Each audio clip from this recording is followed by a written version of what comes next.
The following podcast contains spoilers, adult language, and oh my God, the crying. This is a message from the Office of Emergency Preparedness. Due to the recent crisis, we ask that you remain in your homes. Do not attempt to communicate or interact with the creatures, even if they are people you know. Lock your doors. Bar your windows. The dead are coming. It's time for Aim for the Head, an all Walking Dead universe podcast. And now, here are your hosts, Diana and Steve. Hi, and welcome back to Aim for the Head podcast. I'm Diana. And I'm Steve. This is podcast episode number 276. This week we will be covering episodes 2 and 3 of The Last of Us. The titles of those episodes are Infected and Long Time. And if you are a frequent listener, you will know that when we discuss two episodes, we like to follow our same format, where we'll do our quick thoughts, then jump into our individual thoughts on the episode, and then that'll be for episode 2, and then we will do exactly the same format for episode 3. And we'll try and keep it a little bit shorter, so that we're not, talking until the cows come home, which is, I say that, but we do it anyway. So what are you going to do? It's always a good idea, though, to at least try and cap it. It's a good idea in practice. We've just never actually done it. Right, the whole, exactly. I'm using air quotes now, this whole be shorter thing. It just doesn't work for us very well. Right. Anyway, so that being said, let's dive into first episode number 2 of The Last of Us. Title of that episode was Infected. And Steve, why don't you go first? Tell me your thoughts on Infected, episode 2. Sure. It's got to remember back because it's been about 3 weeks since we recorded it. So we kind of had some false starts here this week. So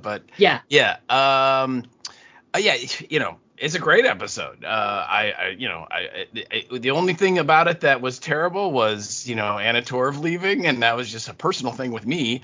I knew it was coming because I knew the storyline, but I really liked it. I thought the setup, the pacing was great. The way they really kind of, episode 2 really kind of showed us the monsters.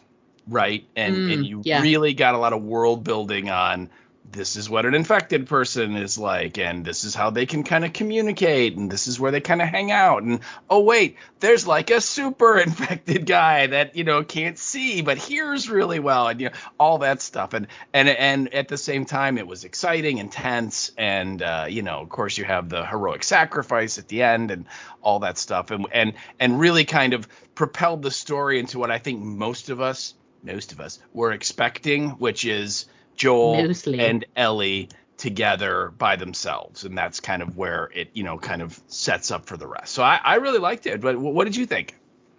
I really liked it too. I'm not going to lie. We'll talk about it when we get to episode 3. There's so much online love for episode 3.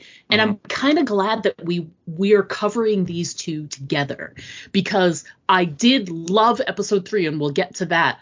But there are some things about episode 2 that I loved more, but in different ways. I think it's because since I don't know a lot of the details of this story because I didn't play the game, I am so fascinated with the world that they are in and the world building, etc. I mean, episode 3 was fantastic, but very bodily and sort of mostly in a singular place. The second episode 2, Infected, lots of action. Like you said, we saw a lot more of the infected, as it were. They were in multiple locations. They were moving around. There was a lot of interpersonal, like these 3 people getting to know each other. There was more information let out about each other. There's a lot of things in terms of the whole arc of this story that I liked so much better in this episode. And like I said, episode 3, fantastic. Cried the whole time. But episode 2, I just think it was impeccable. All those things you said just then too, about the meeting the infected, moving around to different areas, all of this action. And of course, for me, I'm from Boston. So I'm watching all of this stuff and I'm like, I know that place. I know that place. I know that place. I know that place. I know that place. And so we'll talk about that a little bit too. But also, I've always been the person who loves the, world building. So seeing things like, this is the path they normally take to get to X, Y, and Z, and we have to go this way, and there's a long way and a short way, and one's good and one's not safe, and blah, blah, blah. Like those tidbits from living within an apocalyptic world, as long as they have, I love those. That's fantastic. Loved episode 2. Can't say enough about it. I've actually watched it 3 times already. No way, really? Yeah, oh, yeah. That's a lot for you. Yeah, I mean, sometimes I don't have enough time in my schedule to get to a second watching of the episode that we cover. And that's unfortunate. But I just, by virtue of having a lot of time this past weekend, because my wife was sick all weekend and we didn't go anywhere or do anything really, I just watched those episodes a couple more times. But I just when I went back to it, I was like, I really want to watch Infected again. So I'm sorry, I did not watch it 3 times. I watched Infected 4 times. Wow. Just to get all of the detail out of it. I loved it so much. So, all right. There you go. That's all we got to say, folks. We'll be back next week. No reason for specifics. I think that does enough. It covers it a little bit. All right. So moving on, before we get into our personal deep thoughts on the episode, let's just go over just a quick description of what we were told this episode would be about. If you want to go ahead and take that, and then we'll move on. All right. Well, this is, again, episode 1.2, the 4-time watched Infected. And the description that we've gotten from HBO/Max is as follows. After escaping the QZ, Joel and Tess clash over Ellie's fate while navigating the ruins of a long-abandoned Boston, or as I like to say, present-day Boston. And that is your episode description. Much like the joke that Joel made twice in this episode about, and hope there isn't anything bad in here, just you. Just you. Getting funnier. Your thing about the Boston thing, it just keeps getting funnier. I mean, I can't even contain my laughter at how funny. Just remember that the rest of us were laughing at you, not with you. And I think you'll be okay. I'm fully aware of that. I have no desire to talk about the state of Boston anymore. It's not a state, it's a city, but okay. Says you. All right, so moving on, let's discuss writer-director for this episode. Okay, well, the writer-director team for this episode is the same writer-director team as the last episode. I feel like that's going to happen a lot. I looked it up because on IMDb they already have information on all the episodes, and actually they're not. I think Craig Mazin writes a lot of them, but the directors, Neil Druckmann only directs, I think he directs 3 episodes total. So This is the second one. So very soon, and actually episode 3 is directed by a different guy. So fine. Yeah, I'm just gonna throw it out there. So, but again, this time around it's the same as the pilot episode, and that's Craig Mazin is the writer. And if you remember from last week, we said he was part of the Naughty Dog team that made the video game. And he actually, I have to correct you there. He's not. Craig Mazin is not part of Naughty Dog. Oh, okay. Neil Druckmann is, but Craig Mazin is not. He's a Hollywood writer and producer, and he met up with Neil Druckmann. And they put this together. So Neil's the one who's Naughty Dog. So he's, think ND Naughty Dog. Okay. But Craig Mazin is, because he did Chernobyl too. Oh, okay. Craig Mazin did, yeah. All right, sorry. I knew that. I knew that some of the producers were the same as Chernobyl. I didn't realize he was this. Exactly, yeah. All right. Well, and so then the director is, as you said, Neil Druckmann, and just from the video game side of it, the other franchise that he worked in for people that play the games, he also did the Uncharted video games, which were very successful. I think there were 4 or 5 Uncharteds, and it's kind of an Indiana Jones type of thing. The young guy who is running around trying to find lost treasures around the world, and is always fighting against pirates and people that are trying to get there ahead of him, and lots of puzzle solving and action. Last year, I believe there was a really, really bad movie version that was created that starred Marky Mark and the kid who plays Spider-Man in the Marvel Tom movies. Holland? Tom Holland, yeah. And so Tom Holland is the Uncharted guy, the main guy, and then Marky Mark was his partner. That in the video games is a much, much older dude than Marky Mark is, but they did that, and yeah, that movie was not good at all. So that was kind of what I think most of us expect when you see they're making a movie out of a video game. You get Uncharted, and they're just kind of like, wow, it's kind of hard to watch, and which Last of Us is the exact opposite, where I think where everyone is really blown away by this so far. So. Agreed. So that is your writer and your director. Yeah.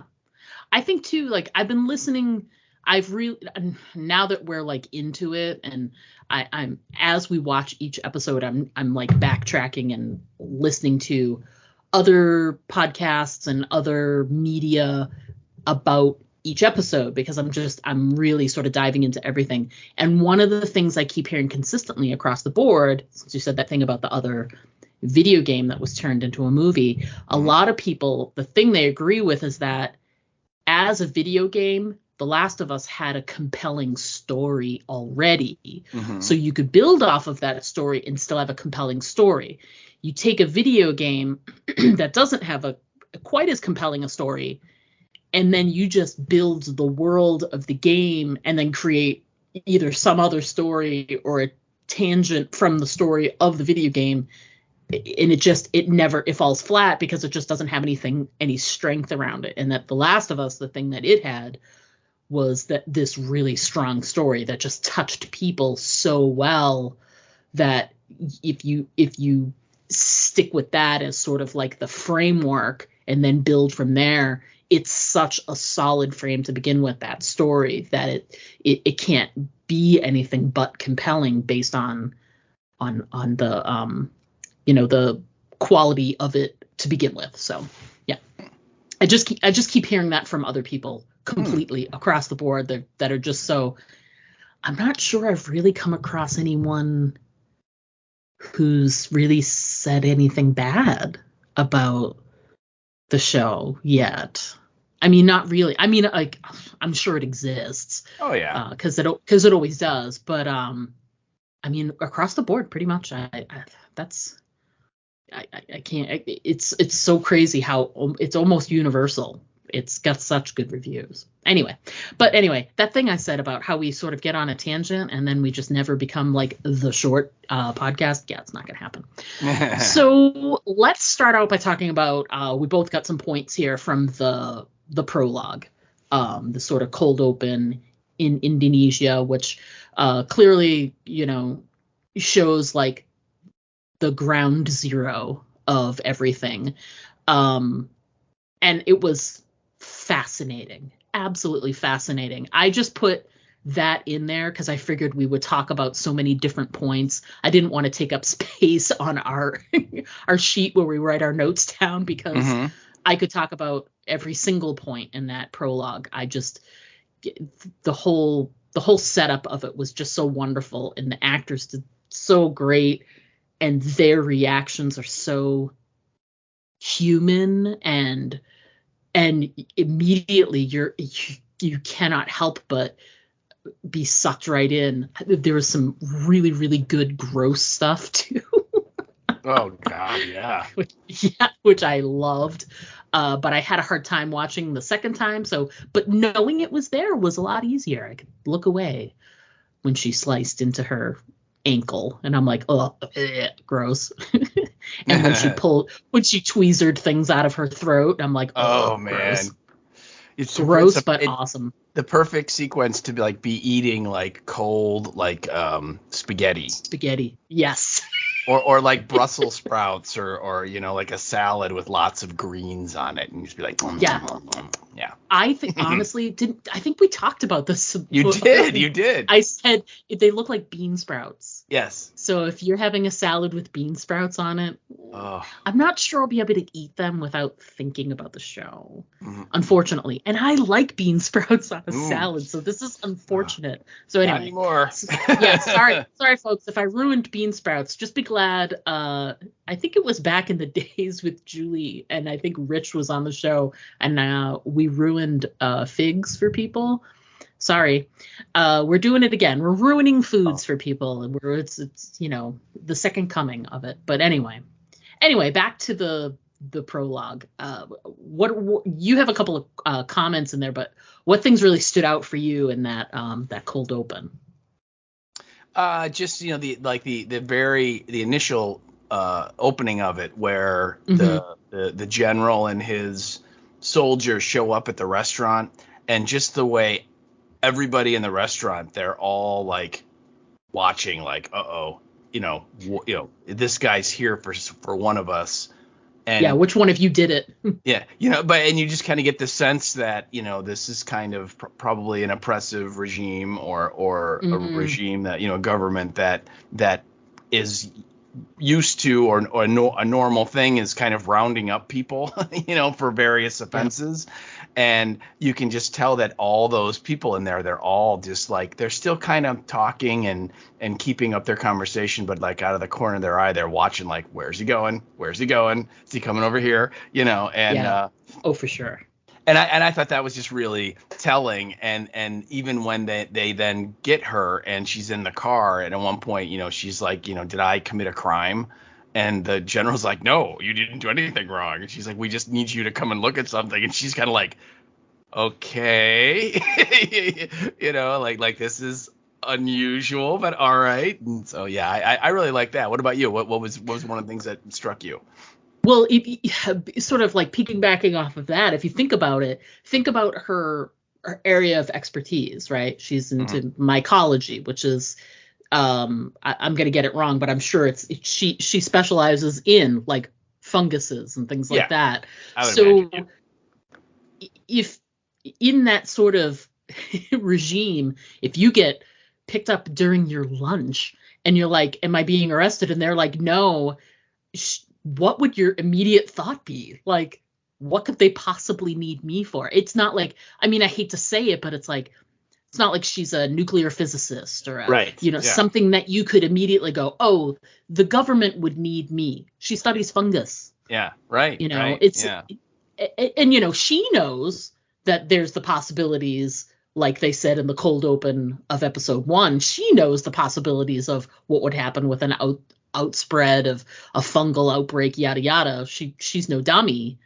But it's not where your brain goes right away, and not for her. She just sort of like settles back in, like, I guess we'll see what this is, Yeah. Although I kind of disagree. I think she was definitely in the this isn't even a possibility thing until because she just because you said she's an expert, and she knows that that the fungus can't survive in a human body because it's too warm. Right. And so she would be, because if you remember when they first get into the lab, and she looks at the slide that on the microscope, she asks, like, why did you prepare this? Or she's like, you prepared this slide with like cortisol or something, some chemical. And you're like, yeah. And they're like, why did you do that? And their response is, well, that's the proper thing to do for a slide with human tissue. And she's like, human Holy tissue? Shit, like, yeah. what are you talking about? Like that, my field in human tissue that doesn't interact, and so, yeah. And I think that's what kind of starts it. And then, that look on her face when she's in the protective suit and she's going into the room where the body is, where she's just like, what the hell is going on? Oh my God. crazy. So for me, I think the things that really stuck out were there were two things that she did. Mm-hmm. She was, because she's trained in science, but you don't often, as a professor of mycology, do an autopsy on a body. You know what I mean? Like, this is not her area of expertise. So and especially it's a fungus that's in a like a human host. You know, if this was a really big plant or like a tree bark that she was cutting into to see like how it was, like that would be more in her field. So she's there, she sees it, she confirms it, and then when she opens the mouth, when she uses the tweezers and pulls them out of and they're still alive when they're like moving, and when she immediately unplugs and is like, nope, nope, nope, and leaves, because she knows that it doesn't take much for this stuff to attach to a host, and if it's living in this body, which is dead, then she immediately makes that scientific leap. And the fear she has when she lets go and unplugs her breathing hose, and she's like, nope, I'm out. See you later. Wash my hands and out. So there's that gesture. Also, when and I can't remember, oh God, and I watched the episode 4 times.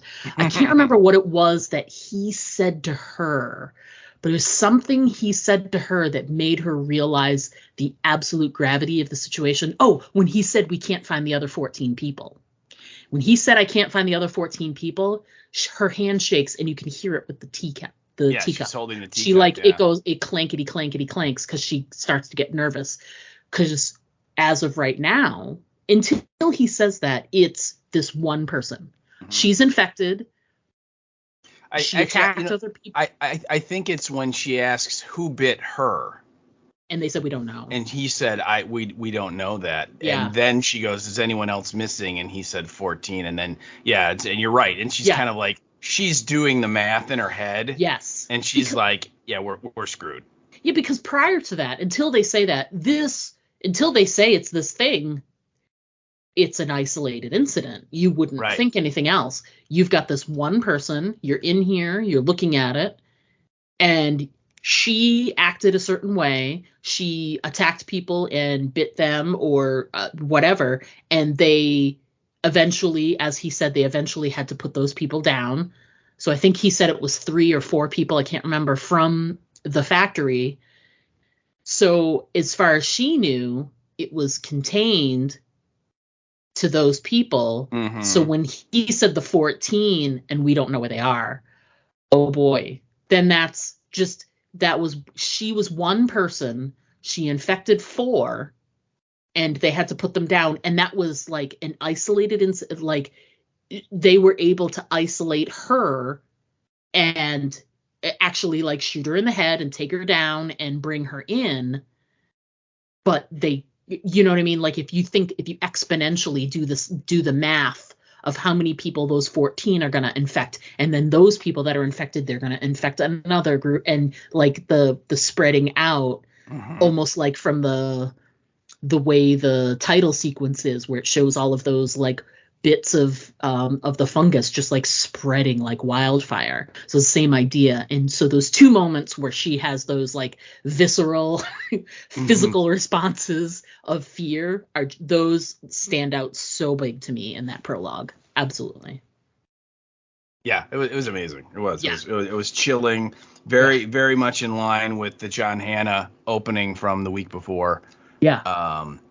And, I know we both, we were talking about it, and I wrote down the quote, after, when she's out and he hands her the tea, first of all, it was really interesting to see that here's this 3-star general, that is in charge of a very, obviously, a very high level official of the military of this country. Yeah. And he is like looking to her, like, please tell us what we're supposed to do here. Yeah. How do we how do we fix this? And, she's like, I just want to go home with my family. And he's like, well, what do we do? And then I wrote down the quote. And she goes, I spent my whole life studying these things, so please listen carefully. There is no medicine. There is no vaccine. And so then the general's like, so what do we do? And again, kind of like, you picked up last week, the opening sequence was kind of a nod to Dawn of the Dead. Yep. I took this as definitely a little nod to Dawn of the Dead as well, because her response is bomb. Start bombing, bomb the city and everyone in it.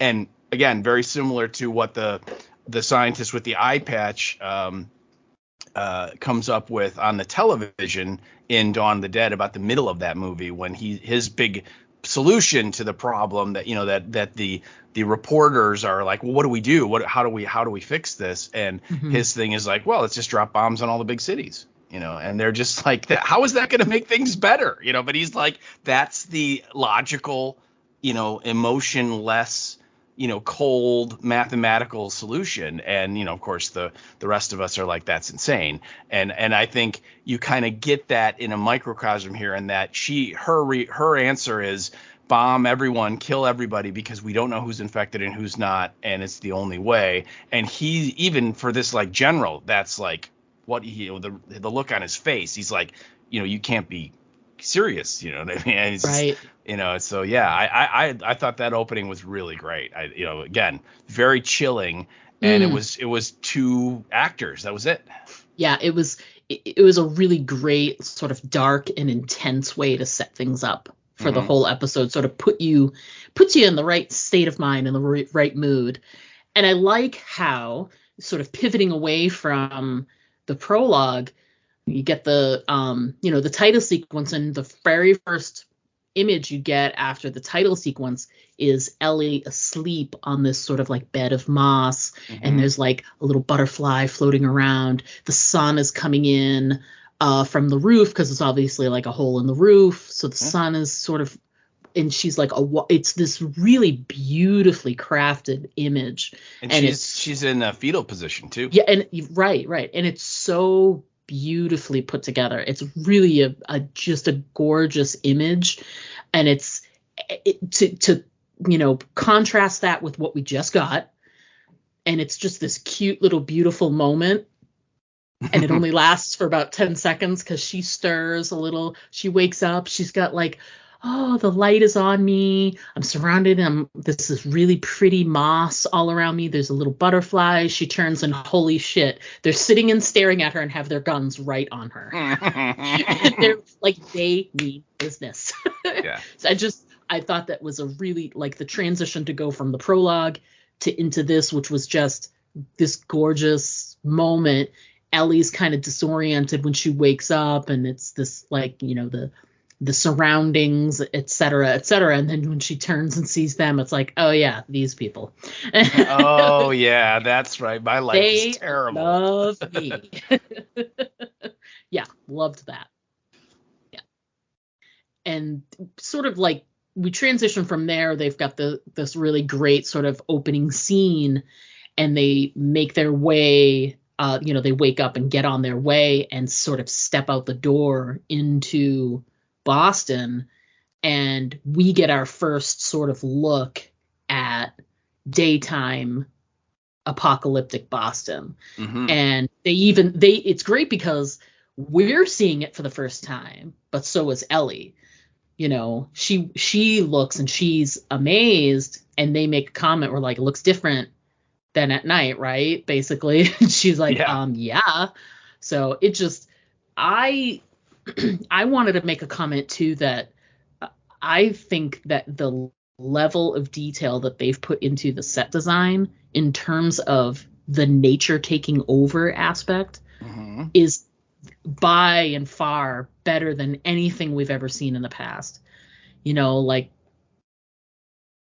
Walking Dead tried for a few years to really keep up with that kind of stuff. But after a while, you're doing a show for 10 years and you are filming, driving scenes on these Georgia highways, you can only, have it look overgrown so many times. Whereas No, go ahead. What I were was you just gonna saying, how many times in Walking Dead did they, the characters would be moving around in a field that clearly was mowed recently, because the grass is like barely above their shoes, whereas if it's really been like 7 years, that's going to be like elephant grass that's like 6 feet tall. You know what I mean? It's just like you're right, and I can tell you that look from this show, with the fact that, first of all, it's a fungus that's taken over, so there's a lot of that growing, but just the weeds and everything, that is totally out of the game. And exactly one of the things that made the game so amazing was, you're walking around, the character, you're moving the Joel and the Ellie characters around in these buildings and in the towns and cities and stuff, and you're just marveling at the way it looks, and like you said, with it, where everything is overgrown, everything is rotting, everything is rusting, and it's amazing, it's incredible, and like you said, we've really never seen anything like this before at this level. I just love the way, I mean, just even being in a city like that, like there's not a lot of green space in those couple of those street areas, but everything would start to, like, when you go down the street, there's always like a little bit of like, maybe like the sidewalk in front of like your apartment building, right? Mm-hmm. There's a little patch of green in between like the curb and the sidewalk where they put, the city puts a couple of trees, right? Yeah. And every average street in Chicago has something similar. And if, the grounds people or whoever takes care of the landscaping at your building, if they don't keep up with certain things, like the, weeds and everything will eventually grow in between the concrete. And so even though they were in and they're not in a residential area of Boston, that's a much more commercial section that they were showing. So there's really not a lot of greenery at all. It's mostly concrete jungle. So it still would have growth. It still would have like weeds coming in between the bricks, the broken parts of concrete and stuff that. The detail of that is just that's the stuff I love to see. Yeah. I know we talked about it before on Walking Dead when we were talking about Walking Dead, but there's a show called Life After People that was on a History Channel or Discovery Channel or something, and they literally would show you, like, they'd do computer versions of, let's show you what Chicago would look like, 10 years after People, 20 years after People. And that was sort of the theory of the show is, what if tomorrow all of the human beings on the planet disappeared? But the buildings, everything, it's not like a catastrophe. It's not like a meteorite hit the planet and killed her. It's just like, everybody's gone. Right. Yeah. Kind of like in this instance where the vast majority of people died from some sort of plague or some sort of virus outbreak infection that left the infrastructure around. It just showed the point of this show was to say, how long would the stuff that we make last? Right. And they would show you, like, they would show you this is Lakeshore Drive, right? And then they'll say, this is Lakeshore Drive in 5 years, and you can see that the weeds are coming up through the road, the blacktop or the concrete is cracking, the weeds are coming out because of the winters and everything, it's breaking it up. There's no one there to maintain it. There's no one there to fill the potholes or anything. And then it'll do 10 years and it's even more. And like literally like 15, 20 years after the end of People, you can't even see the roads anymore. They're completely overgrown with grass, and they would show you like cars, like how long would a car last? And literally like after like 10, 15 years, like the tires would be gone. The rubber would be totally just would be, gone. It would either, the elements would dissolve it or things would eat it or whatever. And it would just kind of be this, a lot of the plastics going, all this stuff. And it's just amazing to see that, like, these guys, obviously were watching that show or on the same, idea, because a lot of that is what I'm seeing and hearing. And it is, it's amazing. It's amazing. When they come out of that boutique or that hair salon or wherever they were holed up, and you see the skyscraper across the way that's leaning on the other skyscraper. That image is just so amazeballs. You're just like, wow, and Ellie, like you said, she's just like, holy crap, so yeah. And she's never even really seen like the skyscrapers themselves. She hasn't been outside the walls of the QZ. And they are called the Boston QZ, but I mean, you may not have a very good view of the buildings based on growth and trees and things like that might be around. So this is her first like real sort of up close and personal. I think it's interesting too, because if you think about it, not long, the way they adjusted the timeline in the TV show as opposed to the game, they had the inciting incident happen in 2003. In the game, it's 2013. But in the show, 2003, and we've talked about it already, that like, when everything started to fall apart, Sarah's first thing that she said was terrorists, right? Right. Well, then we're only 2 years removed from World Trade Center. So you've watched buildings fall, and then here you are while things are decaying, and you're around these buildings that are like, I just like it's just such an interesting contrast between those two sort of images of, a building that just came down because of the structural, whatever, because of the crashes. But then this, which is, there was bombs nearby and all these other, things that happened with the military, which obviously added to, the structures eventually leaning, falling, breaking, whatever. It's just fascinating. Just the whole thing. So fascinating to watch. Well, and even when they go into the museum, if you remember, part of it collapses.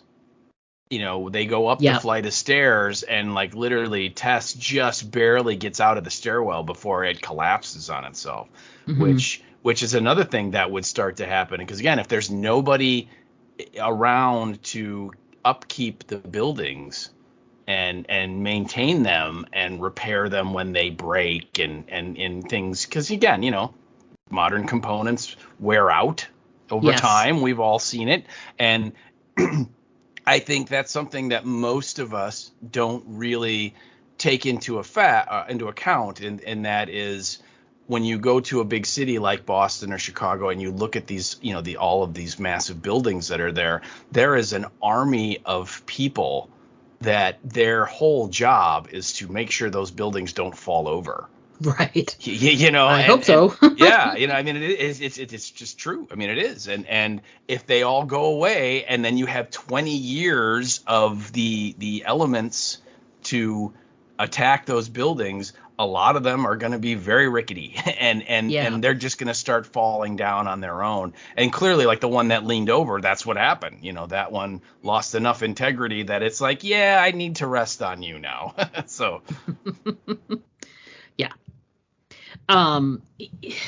They have, before they get to like the conclusion, I would call, the parts of the episode for them are, their sort of beginnings there and walking around. We've got the two main incidents of the episode, which are the museum with the clickers, and then the State House.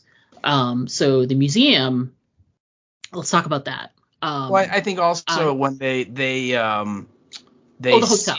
In the hotel, but just when they get to the top of the hotel and they look down on the boulevard and you see all of the infected people that are all there on the ground. That I thought was a very important sort of, hey, this is a lot of important information about what's going to happen, so. And it visually was the most Boston that they did. They really? Kudos to them. It's clearly Faneuil Hall Marketplace. So it's an open air market like that. It was very easy. And it's easy to make it look like that. But anyone who's even remotely visited there, you look at it and you're like, oh god, that's Faneuil Hall, easy. Really? Yeah. Well, the buildings that are around it and the main building that runs down the center, it's like one long marketplace, and it's got like glass tops to it, and then there's open air markets on the left and the right hand side, and all this other. It's pretty. The building itself that they have, which is when they show the infected, and they're kind of all sort of marshaled on the left hand side. The glass building on the right hand side is technically what you would call the Faneuil Hall marketplace. So, really? But they did such a good job. It looks just like it. There's some other Boston-y things that I'll have some quibbles with as we hit them. But yes, I agree. The hotel was definitely an important part of the episode, even though it was kind of short. But then looking out over the vista and seeing the infected like that was a really big information dump for sure. So let me ask you, if you were to be where they were looking at the open market, would the state capitol be in where they showed it, or is that sort of geometry? Their geography is off a little bit. It wouldn't be at like the top of the. But it's hard to tell because I'm so used to looking at the skyline with buildings. So there could have been smaller buildings in between. I don't think so. Not based on the way, not the direction they're looking. If that hotel they're looking at is at the one end and you look towards there, it's more looking to, no, it's wrong. It's wrong. Yeah, it's not hugely wrong. It's not. Is it mostly wrong? It's mostly wrong.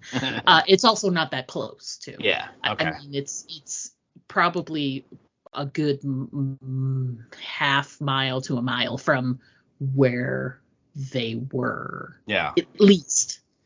From where they were seeing it, it's about another half mile further. Okay. From where they sort of placed it on the map. But I get it. And here's the thing, too, is like Boston is ultimately a very walkable city because everything is so like dense and like smushed up on each other. Without buildings in the way, sure, you probably could walk from Faneuil Hall over to the State House, but it's a little further away than they're sort of making it seem. So, well, Tess says at one point, like, it would be a 10-minute walk straight there if we could go straight there. But because of the bombings and just the way the city has collapsed, they clearly have to kind of go the long way, many ways out of their way. And I did like it when Tess and Joel are like trying to figure out what they want to do, and they're like, we could go the long way or the oh my god it's gonna kill us way. Yes. And Tess is Ellie's like, well, I vote for the long way based on that limited information. Yes. With the limited information, yes, I'll go with the other thing. Yeah. So we also had some really great moments. Not to jump over them. You made a good point about the hotel. We've got some growth between the Ellie and Joel relationship for sure. She's asking questions and he's answering some of them. And then after a while, he's like, all right, no more questions about me. Yeah. Well, first of all, he's like, pass. Then she asks, like pass. That. And then he's like, okay, we're done. Yeah. And it's great, too, because the question she's asking, she's like, how'd you get to Boston? I was like, yes. How did you get to Boston? Yeah. And I pass. I'm like, damn it, I want to know. And then she's like, what about you and Tess? Pass. Yeah, pass. Yeah. But there was definitely some good growth that happened there. Doesn't she ask him about the scar on his head? And he's like, I got it. Someone shot at me and they missed. Like, so what'd you do? Did you kill him? And he's like, no. And you can tell he's just like, I'm not answering these questions. Yeah, stop asking me questions, you silly girl. Yeah. He she does ask the important question. I believe it was in this episode in that time where they're sort of bonding. That's when she asked the thing like, how many, have you killed a lot of them? Mm-hmm. And he's like, yeah, I have. Yeah. And she asks, is it hard to separate that they used to be people? And he is silent for a second, and he said, sometimes. Sometimes, yeah. So yeah. I mean, that's probably the most honest answer we've ever heard. Like, usually with like, and I've heard people talking about this too, is that there's a podcast that Craig Mazin was on that I was listening to, and he said that the struggle in that moment is, I mean, with a zombie, it was a person, but you don't see them as it's easier to see them not as a person anymore because there's no shred of them there. Whereas he said when it comes to these guys, they're infected. Mm-hmm. It's not like, how did he put it? I've got to remember how he put it, but it was more like they are suffering from an affliction that they can't control. There's nothing they can do about it. And so it just makes them more tragic. And so that struggle that Joel was talking about is just so much harder. And look at some of the ones that like even came into the State House at the end. They've got some, fungus coming out of certain parts of them, but they very still fresh. They are fresh. They resemble humans a lot more than what we're used to. Mm-hmm. They're not decaying the way we're used to. So that was also a nice little growth moment there, was Joel and Ellie and their sort of discussion before they head off to the museum, the murder museum. Yes. Well, and actually before they get to the hotel, when they're just walking out on the outside, I thought that was a real interesting moment where Ellie's asking questions about the infected, and she kind of says like, how come there aren't any around? And Joel and Tess are like, oh yeah, they're around. Just we're okay as long as we stay here. And then they hear a scream, like a one of the infected, mm-hmm. does its sound, and Ellie's like, what's that? And the look that Tess and Joel give each other, because it's like a clicker is scream is what they heard, and I think one of them says maybe, and then the other one shakes his head or something, and then Ellie like starts going like, you mean the infected, are there like ones that have mushroom heads that are super hard to kill? And well, first of all, she says something like, do they have ones that shoot spores out of their head?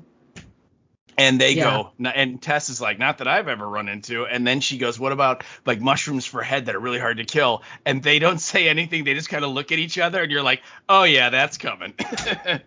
So, but again, little spoiler from the video game, there are ones they run into that shoot spores out of their head. So that might be a thing. One of the huge things from the video game that they have not done is, in the video game, periodically you'll go into a building or something and there will be spores in the air, and so then Joel will put on a gas mask, and so will Tess when Tess is around, and it like changes your view, your ability to see and hear and everything, because the character now has a gas mask on, and they're really kind of sticking away from that in this so far. But yeah. Anyway, I just really like that Ellie kind of gives you a little hint of they're gonna run into in the museum with that description, and the fact that Tess and Joel just don't shoot that down right away. You're like, uh-oh. Yeah, and I like too that the structure of it with her questions is Ellie is the audience. Mm-hmm. She's asking the questions that you're like, we don't know. I mean, if I haven't played the game, I don't know anything about this world. I don't know anything about the what the clickers are and the thing with the bat, and they they can't see out of their eyes, they can only hear and whatever. Right. Like I haven't heard any of those rumors. So she asks those questions and I'm like, is are that we a going to thing? see anything like that? And sadly, yes. Yeah. So they do get to this museum. Mm-hmm. They decide, even though it's crawling, there is fungus all over this building, but Joel kind of like knocks at some of it with his, like, the butt of his gun a little, and it's like dried, like it's fungus that has sort of lost its mojo, as it were. It's not living fungus currently. Mm-hmm. And it kind of reminded me of have you seen the War of the Worlds remake with Tom Cruise? Yeah. And they, it shows towards the end, as things are starting to fall apart, all of those sort of like bloody sort of tendrils that the aliens have put out there, they start to calcify. Mm-hmm. So that when he did that, it just totally reminded me of that. So I got a total War of the Worlds vibe off of it. Okay. It's just my little thing. Mm-hmm. But there's so much fungus, like even parts that look dry and dead, all over the door and the entrance and everything. And Ellie's like, are you kidding me? We're going to go in there? Yeah, like, is that a good idea? Yeah. And admittedly, once you get past like the lobby and the really rickety stairs and like the absolute like the trying to go up the stairs and not hit anything, mm-hmm. Like not step on something, not by accident or whatever. Once you get to the actual like museum floor that they get off on, mm-hmm. it's pretty clear in there. There's nothing else going on. Yeah. It's all of that sort of entryway area is sort of like walking through a minefield almost. Well, and keep in mind that but right before they go into the museum, there is that scene where they're looking out on the hotel, and the open market area that you were talking about.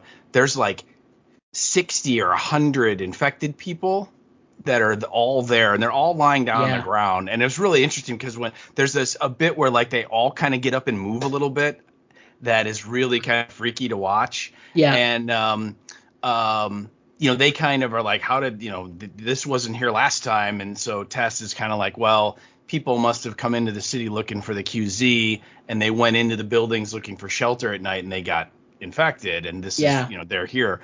And this is where you kind of learn that the infected have a connection because the fungus, Tess says, grows underground. Yeah. And some of the roots of it can be up to a mile long. And she said, so if you can kill an infected, and a whole bunch of them like miles away will suddenly know exactly where you are and start coming for you.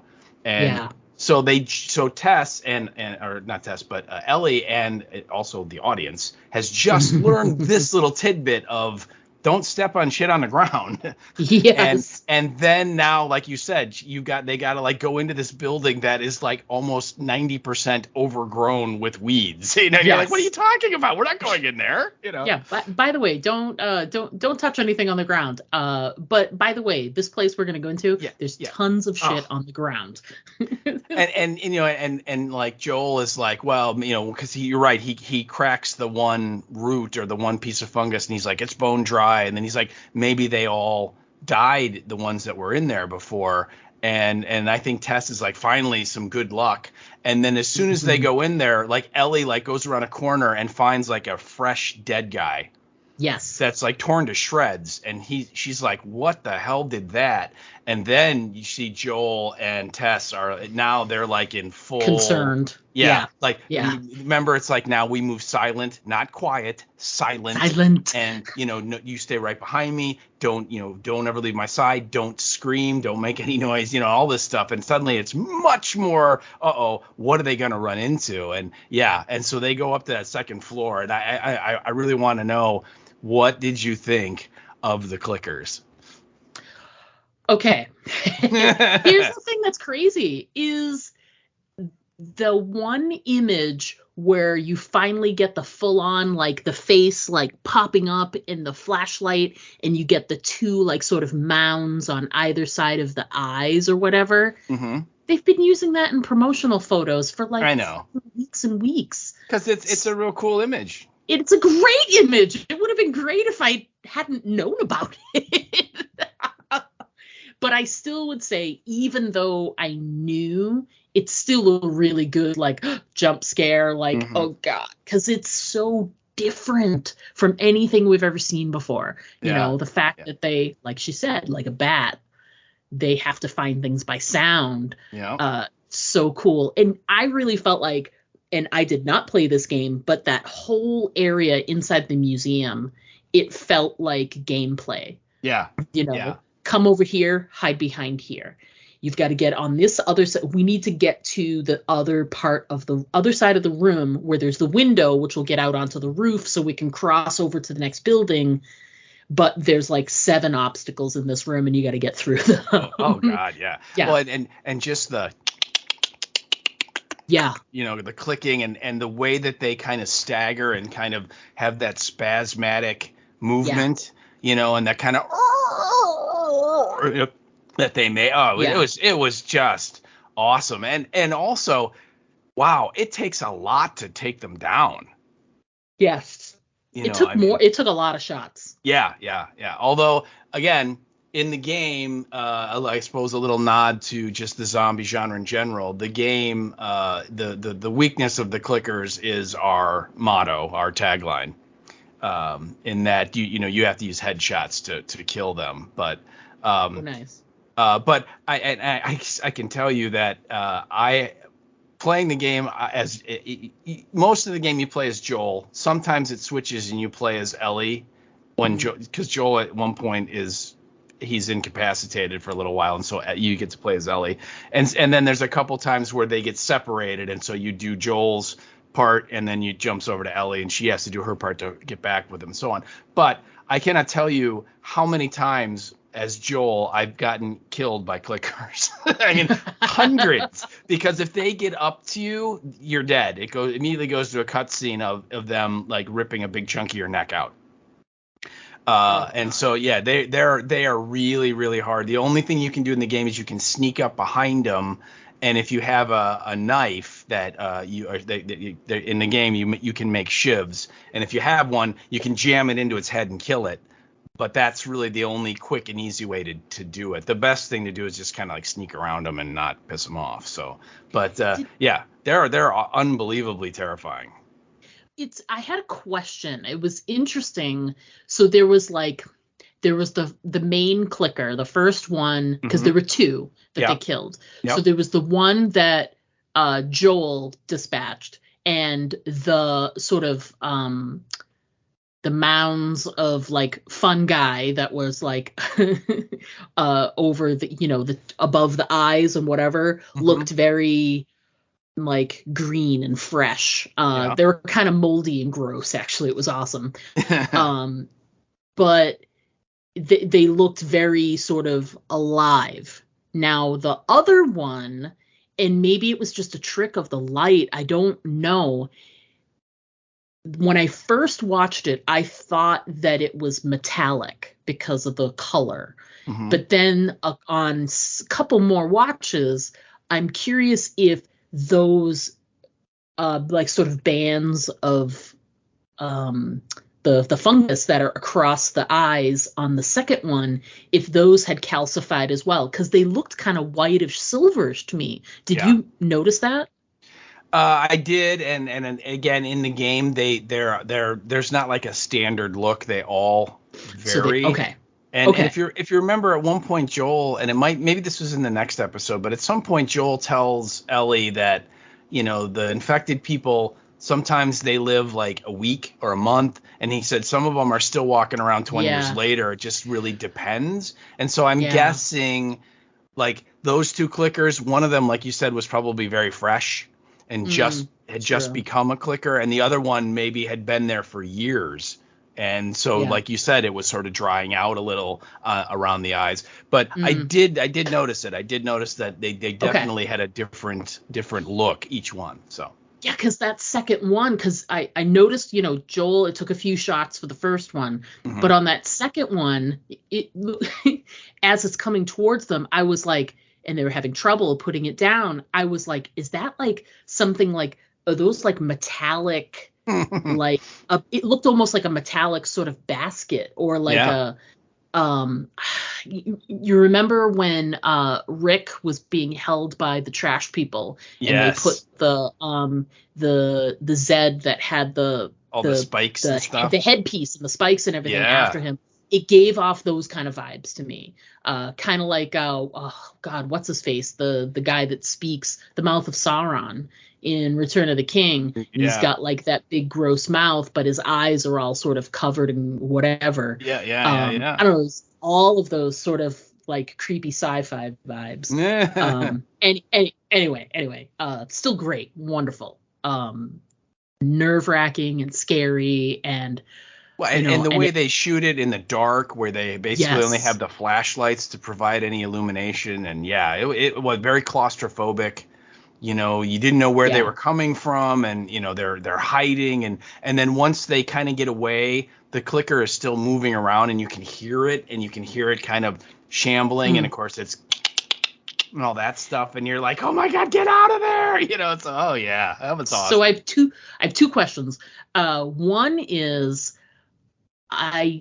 if they cover it in the show, we'll get there. But I'm curious, like, they make a clicking noise. Obviously, it's why they're called clickers. Yeah. But I'm wondering about, like, what is the physicality that makes them do that? Like, what is, like, will we find out, like, do they no longer have a tongue, or like, you know what I mean? Like, what is it about the like, and if we find out, that's great. If we don't, whatever. Yeah. But I think from the game, they don't ever really give you an explanation. I think it was just a cool thing that the designers came up with. They're like, oh, that's what they're going to do, is they're going to click, Yes. And I suppose, like, maybe it's like their form of radar, maybe when they click, they're sending out sound, and they're sending out the sound, like the sonar. Or something like that. I don't know. I mean, I'm pretty sure that's not how sonar works, but again, we'll have to see what the show's going to do, but I don't remember that there being an explanation of they click because, so, but you got to admit though, it's creepy and you've never seen it before. Yeah. Agreed. I also have another question, and I don't know if this is like a personal, like, how do you feel about this? And also, you may not even know how you feel about this. So, obviously, I watched the show multiple times, and it's not clear, but I'm wondering, do you think this is where Tess got bit? Yeah, I do. I think this is where she gets bit. Because they haven't really had a lot of interaction with infected up to this point. So I mean, do you think it's not? Do you think that she had been hiding the bite for a while? No, because they make such a big point out of showing us that chart of how long you have. Yep. And you've got to admit, she started showing, if you take the timeline from when they were at the museum to when they're in the State House and her hand is shaking, it's not very long. No. And they gave us that chart of, like, neck or shoulder, you've got X amount of time. It's like 90 minutes or something. Yeah, most, it was super fast. Yeah. So it makes sense. I kind of like that they didn't show it because like, when you go back and watch the episode where Carl was bit on Walking Dead, you can see it happen. If you know what's there, you can see that you could easily be surprised by it when it happens, when you see it later. but they made sure in that scene to make it so that you can go, oh, that's where it happened. That's where it happened, yeah. But she's, fighting with them, and stuff is happening in the other room, but you don't ever really see a moment in that episode where you're like, oh, that's where it happened. You just have to sort of go, that must be where it happened. So, yeah, all right, yeah, cool. because they kind of focus more on Ellie and Joel, and Tess is kind of often, like you said, in like the other room, and then she comes back, and I think, doesn't he ask, are you all right? And she's like, I sprained my ankle a little, but I'm okay. But it's like, no, obviously she's not okay, because she did get nicked up. But but again, like I think we were talking about this when we were celebrating your birthday at the very, very warm restaurant. Yeah, it was sweaty as well. Oh my goodness, it was. But we were talking about it that, that her getting bit is such an important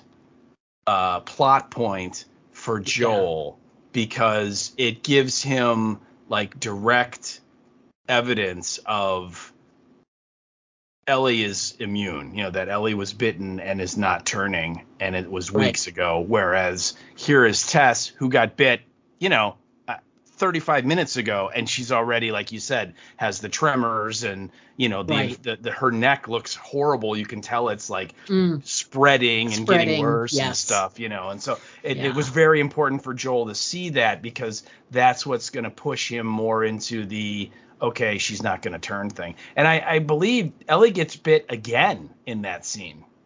She does. She gets like scratched by them, either bit or scratched or something. Yeah. She's like, seriously, and so he has her wrap it up. And then later on, when they're in the state house, he has her take off the bandage, and he like looks at that wound and looks at Tess's neck. And again, Ellie's looks like, someone just kind of like bit her or scratched her, and nothing, it's very mundane and not infected, and Tess looks like, oh my god, Tess is not going to make it, and again, it's a very important moment for him, because he is, out of the two of them, he is the one that's like, we should just kill her and move on. Yes, absolutely. I think it's great that they had that contrast of Ellie with Tess, because and it made it really bittersweet to go back and watch the episode a couple of times. And after Ellie sees that she's got a little bite on her arm, and she's like, son of a bitch, she actually says out loud, she's like, well, if it had to happen to someone. Yeah, really. This is a good thing. Yeah, right. Yeah. And it's like, so with, the hindsight of knowing what happens, and, once you've seen the episode once or twice, that moment has a lot more, like, imagine being Tess and hearing that. Yeah. She's like, son of a bitch, why couldn't it have just been the immune kid who got bit? Why did it have to be me? So, yeah, it was, they do make it through, kind of, battle scars, etc. There's a great moment on the roof I want to make sure we don't jump over. Ellie is looking out at the sort of vista ahead of them, and because they're taking a second, Tess is wrapping her ankle with tape. She gets a little frustrated, and she's like, just go be with her, right? Yeah, right. And well, she wants him to start bonding with her, because she knows she has very little time left, Yeah, you can clock it on like a stopwatch. Yes. And so they're standing there, and he asks her, is it all you thought it would be? She makes a smart-ass remark, but her rejoinder is great, because she says, you can't beat the view, though. And she's honestly, like, really blown away by how beautiful it is. You can tell. Oh, yeah. And when they start to leave again, and they go down a what's it called? A fire escape. Sorry, couldn't think of it. I was trying to say the word, and let me tell you, once you start getting above a certain age, those words don't come as quick as you think they should. So they start going down that fire escape, and it's Tess goes first, and then they always have Ellie in between them, which I think is really interesting. They always do that, so they can keep her sort of sheltered from the front and the back. Right. So Tess goes first, and then Ellie, and then Joel has a moment on the roof by himself. He grins a little bit, which is great. He has this little grin, but he just looks down at the watch. So he really is sort of, he's remembering Sarah while he's in that moment. I just thought it was just so really wonderfully done. There's so much like pain and heartache coming up, but they took that moment to sort of stop, take a breath. And like Ellie literally took a breath. She enjoyed the view. She enjoyed everything. And I think in that moment he was remembering Sarah, but I guarantee that part of what he was thinking was Sarah would have really liked this view. Sarah would have done the same thing. Yeah. She would have been like, things suck, but look how pretty it is, Yeah. Well, yeah, I just think he's just being reminded of her by Ellie, that that it probably thinking about things that he hadn't thought about in 20 years.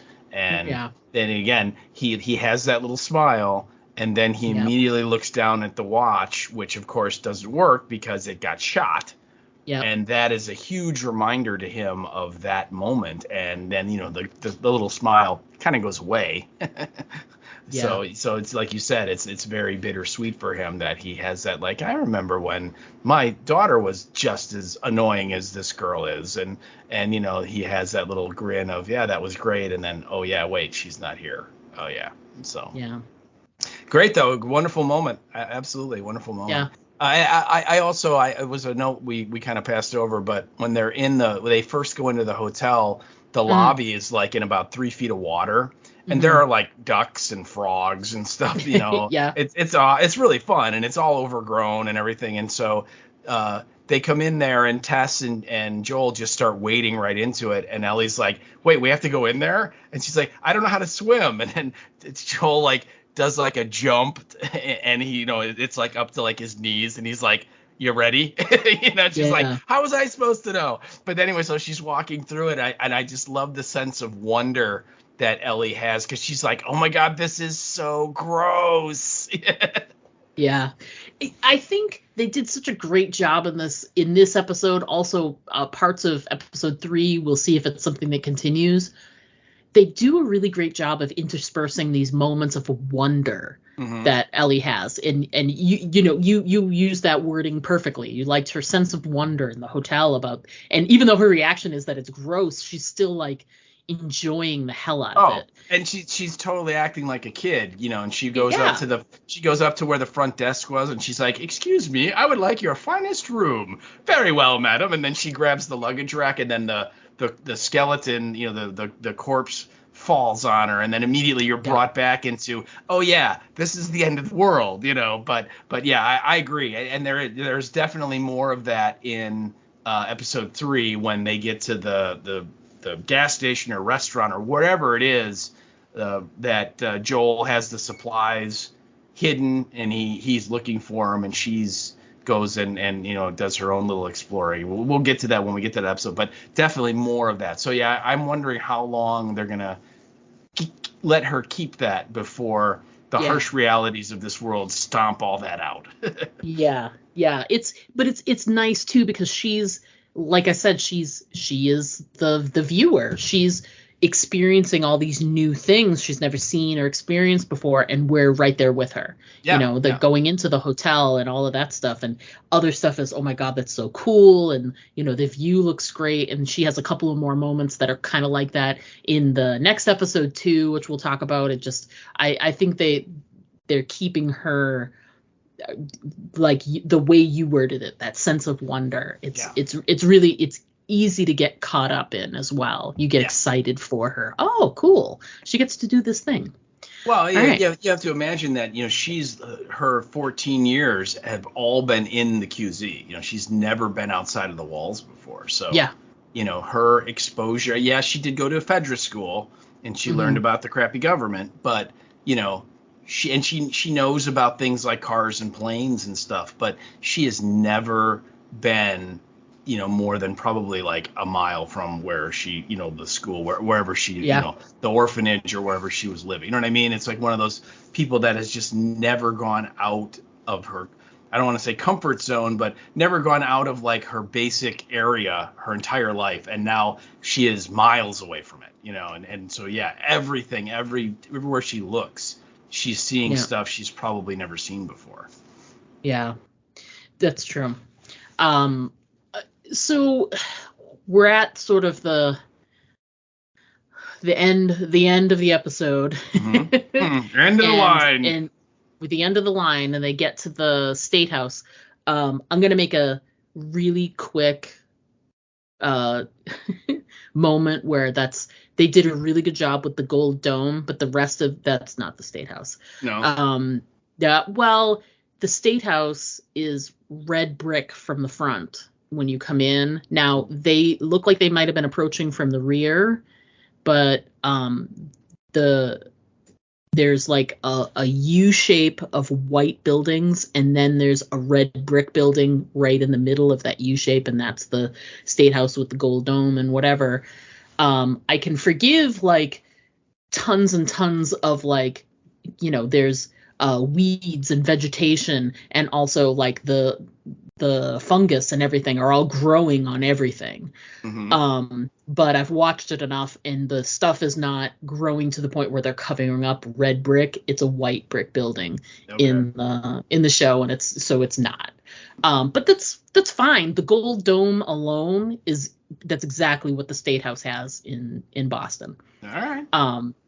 Anyways, let me ask you, is there really a museum like that? I think there probably has to be. At least one. You know what? It was something I was going to look up, and they may not. The name of it doesn't ring a bell, but there are plenty, especially right in that area, because in that sort of walking distance of the State House and etc., you're right by Boston Common, and you're right by the Old North Church, etc., right. And Paul Revere stuff and whatever. Oh, yeah. So it's, I mean, this is all the follow the red line on the ground, like Freedom Trail thing, in Boston. So yes, what was your question about? Just if that was a real museum thing. If that was a real museum. So. The name, I'm telling you, the name does not ring a bell. Okay. So someone else, I mean, I guess I could Google it, but yeah, I don't think the exact name is correct, but there's so many little museums that have these historic moments, and you could see they had like, like Revolutionary Soldier like outfits on like busts here and there, and it was very colonial looking, and there's tons of that in the city, etc. So it could conceivably have been a real thing. Cool. The outside of the building looked really cool. Mm-hmm. It didn't place for me personally. No. Anyway, so State House. So here's my question, my really, really big question.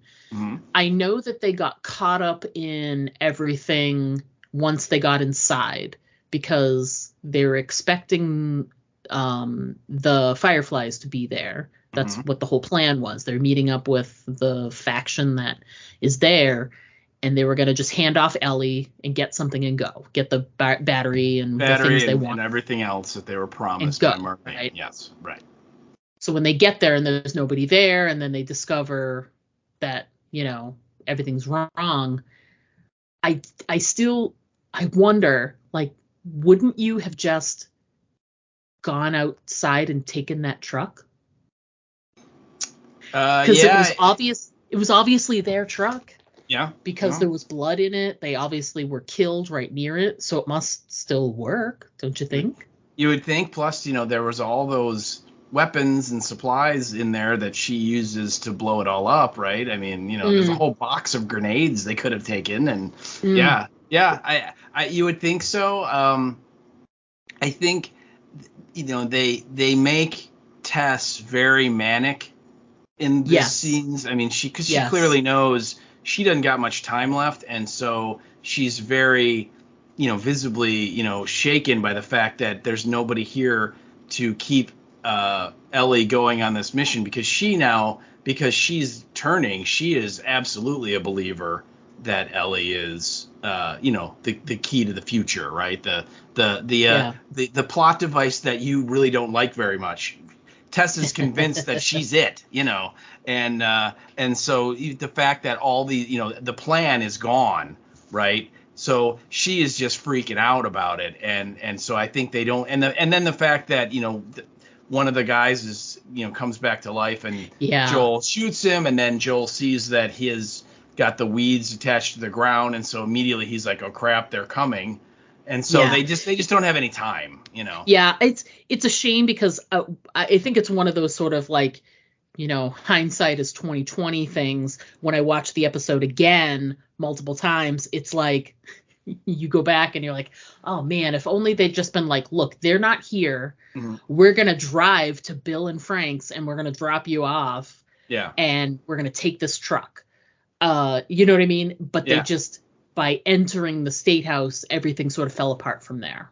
Well, and if you remember, they get there and he goes up and looks at the truck, and then he finds, there's like a couple of guys that are dead, and then they find the blood trail that goes inside, and then Tess just like grabs Ellie and goes in there, and Joel's like, what are you doing? Stop, this is dumb. But she's like, Tess is, like you said, she's very manic at this point, and is just like, nope, they're in there. I'm going to give them to her because that's what I got to do before I'm done, Mm-hmm. And and so she kind of drives that scene, and then of course they go inside, and then everyone in there is dead, and they kind of piece it together. Well, some of them must have turned, and they got into a firefight, and everybody died, and then Joel shoots the one, and then now, oh crap, what do we do? Now they're all on their way. And what does Joel say? Like, they'll be here in like a minute, right? And it was pretty awesome to see like all of those ghouls at the open air market get up and start running. Yeah, they did such a good job with that, because like the very first time I watched it, I didn't quite understand what was happening. I was like, where are all of these? And then the whole connectedness thing I remembered, and I'm like, oh shit, they're they're connected and they're coming. Yeah, right. Yeah, it was awesome. So yeah, I love that. And of course, then we get the reveal that she's bit, and then this is where Tess now basically, makes Joel pinky swear that he'll protect Ellie and get her to the lab, and it's your responsibility. And we both wrote down, one of her last lines, if not her final line. Yeah. Where she says, save who you can save. Basically saying, because, he doesn't want to leave her, and she's like, I'm baked, I'm done. Yeah. So don't waste your time on me. Yeah. And he also, not only does he doesn't want to leave Tess. I think once he realized that she's infected, mm-hmm. there's a struggle there, because he knows what's going to happen. So he's conflicted about what to do. But one thing he's not conflicted about, he does not want to take Ellie anywhere. He keeps saying, let's go home. Yeah. And then she's like, that's not my home. Yeah. And I'm like, oh God. That moment when Ellie realized it, she's like, oh my God, you got bit. You're infected. You're infected, right? And when Joel's like, oh my God, when she doesn't deny it right away, and he knows. Mm-hmm. But I think like his struggle, he doesn't want to leave her, but he also knows what's going to happen. So he kind of does want to leave her. Right. But he does not want to help Ellie at all. It is not what he wants to do. And she basically is like, I'm dying. She's not. Yeah. She's important. You need to do this. And it'll sort of like fix the bad things we've done in the past. Oh, yeah. It'll make things better. It's the total, it's the Black Widow. It's the, we have so much red in our ledger. This will get us back square. If you see this through, it's the Saving Private Ryan. If we can get her to where she needs to be, it'll be worth it. Yeah, all the crap we've gone through. It'll, the one good thing in this entire crappy war or whatever. Yeah. And it's like, she also do it for me kind of thing. Exactly. I was just gonna say, like, she really plays the dying card on him a lot there, saying, this is my dying wish, don't F it up. Yeah, exactly.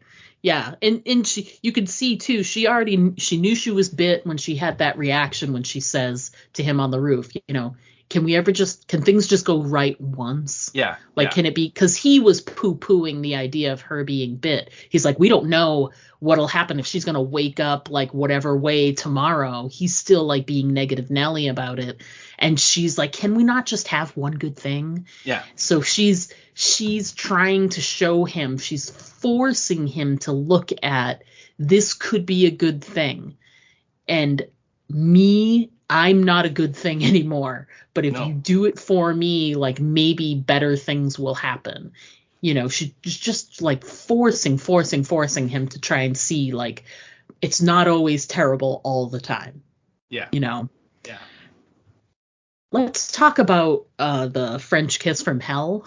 Oh my goodness. Wow. Anna Torv, she's kind of trashy. Ugh, gross. I know. Ugh. It's hard. It's so hard to watch multiple times. It's so skeevy and gross. I found in my multiple viewings that I was concentrating on her as best I could, like looking for those nuances in her character where like her hand is still shaking. So she's like fighting it. So she's still there. Oh, yeah. And making that decision to like flick the lighter that one last time. So it makes you feel like hopeful that she hasn't, because what did you think? It wasn't lighting. She's going to drop the thing and nothing's going to work. And, No, when first of all, when he starts, Frenching her, she the look on her face, it's like you can just tell it's like, oh my God, those things are like going into her brain, and so she's like, oh, and struggling, and then she looks down at her hand and she starts flicking the lighter again, and then what I really love is that when it lights up finally, it's no words, but like the expression like her eyes give is like, oh, thank God. Like this is gonna end now, and then she drops it, and then the big boom happens. But yeah, what a great ending for her. It's awesome. And the seeing how affected Ellie was by it, and Joel is too, but he masks it better. He's dealt with so much more loss than Ellie has, and and I'm sure he has a million stories of it being like the person who's right next to you, who you're talking to, and then 10 minutes later you've got to shoot them in the head. Right. It just is what it is. And Ellie just hasn't had those experiences. And here's this person she was bonding and getting closer to, and now they're gone. And she pretty much sacrificed herself so that they could continue on. That they could get away. Yeah. I think too, obviously, of the two people that Ellie is now with, Tess is like the one that's on her side.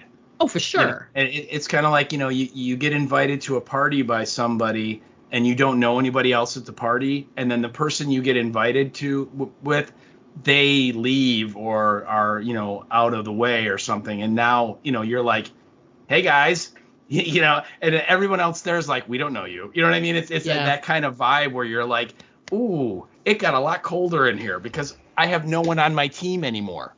Yeah. So for Ellie, it's a huge upheaval of her situation because now she doesn't have a cheerleader, and the person who is now essentially taking care of her wants to kill her, has told her he wants to kill her. He just wants to go home. What's going to happen? Yeah. Ugh.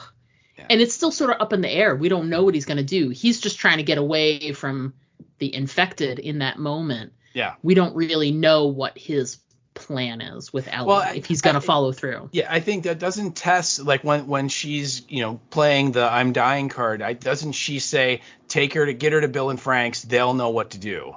Like they'll take it from there. Yeah. And so at least like, and at that point, you're like, who's Bill and Frank, and so on. But at least it's like, okay, it's not, she doesn't task Joel with, you need to get her all the way out west, wherever this lab is, and turn her over to the scientist. No, it's, you need to go to Bill and Frank, which is obviously someone very close by, and turn her over to them. Yeah. So she can continue, you know what I mean? So and again, you're at the end of that episode, you're not really sure if he's even going to do that. Yeah, it's not clear. I'm not sure he even knows what he's going to do. No. There's what he wants to do and then what he thinks he has to do, based on how Tess, left it. So, anything else that you think we should cover on episode 2 before we move on? Just from a relating the game to the television show. In the game, Tess dies in the Capitol, just like in the show, but it's a little different. She is bit, and they get there and everybody's dead, and she reveals that she's been bit, and then instead of the infected showing up, it's a whole squad of Fedra soldiers pull up outside. And so she basically says, I'll hold them off. You guys get out of here. And so, and Joel's like, I don't want to go. And she's like, you have to. And so then you leave, and she's in the rotunda of the Capitol building. And I think you go upstairs to the balcony or something. And as soon as you get out, you're not looking at her. You hear the doors open and you hear the soldiers rush in, and there's a couple gunshots. And then from a game standpoint, then it's you and Tess avoiding all these soldiers, and you have to fight them and kill them and all this stuff. But if you go back to the rotunda, you see that Tess is just lying in a pool of blood. They obviously gunned her down. So a little different. But I think that what they did in the show was really cool. With focusing on the infected rather than fighting the soldiers. So yeah. But yeah, that I thought there was some fun lines throughout this episode. When they go up the in the hotel and they got to climb up all the way to the top, and they show the scene where they come out at the top, and Ellie's like, oh, that wasn't too bad. And, and then Tess comes out and she's like, holy shit, and Ellie kind of gives her grief about it. And Tess is like, yeah, you try climbing 10 forking floors with our knees. See how you feel. and I'm like, I'm right there with you, sister. Oh, yeah. And then I think too, there's a bit, just a more serious line where I think it's when they're looking at all the infected in the open market, and Tess kind of reminds Ellie of the kind of like the best course of action is to avoid the infected, and she looks at her and she says, you're not immune to being ripped apart. Right. Yes. And basically, you might think that, oh, I've got this sort of get out of jail free card with the fact that I'm not going to turn, but it doesn't mean that a bunch of them can't, pull all your arms out. So they can still kill you. They just, if they bite you, you won't turn into one of them. And I think that's a very important lesson for her to learn, to make sure she's aware of that. So, but and then again, the end, the save who you can save. That was I thought a really powerful line. And I love Anna Torv, so as much as it was sad to see her go, I thought she played a great character version of Tess. She did. Yes. All right. Well, if that's it, we're going to wrap up our chat on episode 2 and jump right into episode 3. All right. So quick thoughts on episode 3. You want me to go first since you went first? I think that's wonderful. Episode 3. I think that's a great idea. Episode 3. I love episode 3. I think, and like I was saying when we were getting started to talk about episode 2, there was a lot of things I liked more in episode 2, but I think that's because of, like I said, the world building and the and things like that, and the total apocalyptic view of things. Episode 3 is more like a character study on these people. Bill and Frank mostly, but you get a lot of Joel and Ellie too. And I think they both served purposes, completely separate purposes within the show. And the show would be lesser if either one of those episodes were gone. I think that episode 3 is the most emotional that's probably the emotional low point of the series. I mean, it's pretty tragic in the end. But I think it needed to be there. It needed to show you this relationship so that when they are discovered, it needs to hit more. You need to see the intricacies of what's going through Joel's brain when Ellie's reading that letter. You know what I mean? Like, Ellie doesn't know who these people are. She doesn't have any connection to them, but Joel does. And I think if it were Joel and Tess together that found them, he would have reacted differently. But I think because they just lost Tess, his reaction to all of that was a completely different feeling. It had a way different feel to it. Because he's already sort of out there on the emotional edge. And here are these two guys that, against all odds, found each other and had this fantastic but very, realistic relationship. They didn't always get along. I love it. But it was really well done. And I think a lot of people will talk about the representation of it being a gay couple, but I think the best part about it is that it's just a couple. It's just showing you how people find each other, and in the most crazy of circumstances, that you can still find someone who you're sort of meant to be with, whoever that person may be. And I just thought that was a really great story to tell, and unexpected. Who would have thought, if you were to go back 6 months ago and tell me, who'd never played the game before, that this show was going to really pull you in with its apocalyptic stories and this fungus and these infected. But by the way, episode 3 is going to be a love story. And it's not the main characters. Right, and you'll be like, wait, I'm sorry, what? I mean, on paper, that sounds like a ridiculous idea. I cannot imagine the show without this episode. What about you? What did you think?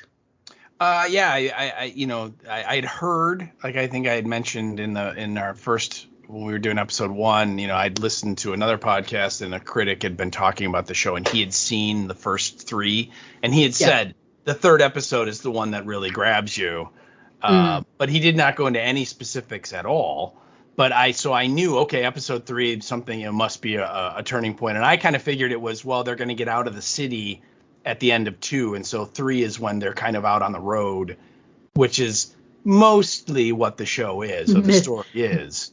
Mostly, but I have to say, I mean, I was like about 20 minutes into this, I was like, oh my God, this is like a relationship story, and the way the first 2 episodes go with the action ramping up, particularly with the end of episode 2 with the explosion and, all of this, stuff going on. And you're like, oh my, it's on now. They're on the run. And then it just completely goes in a different direction with this.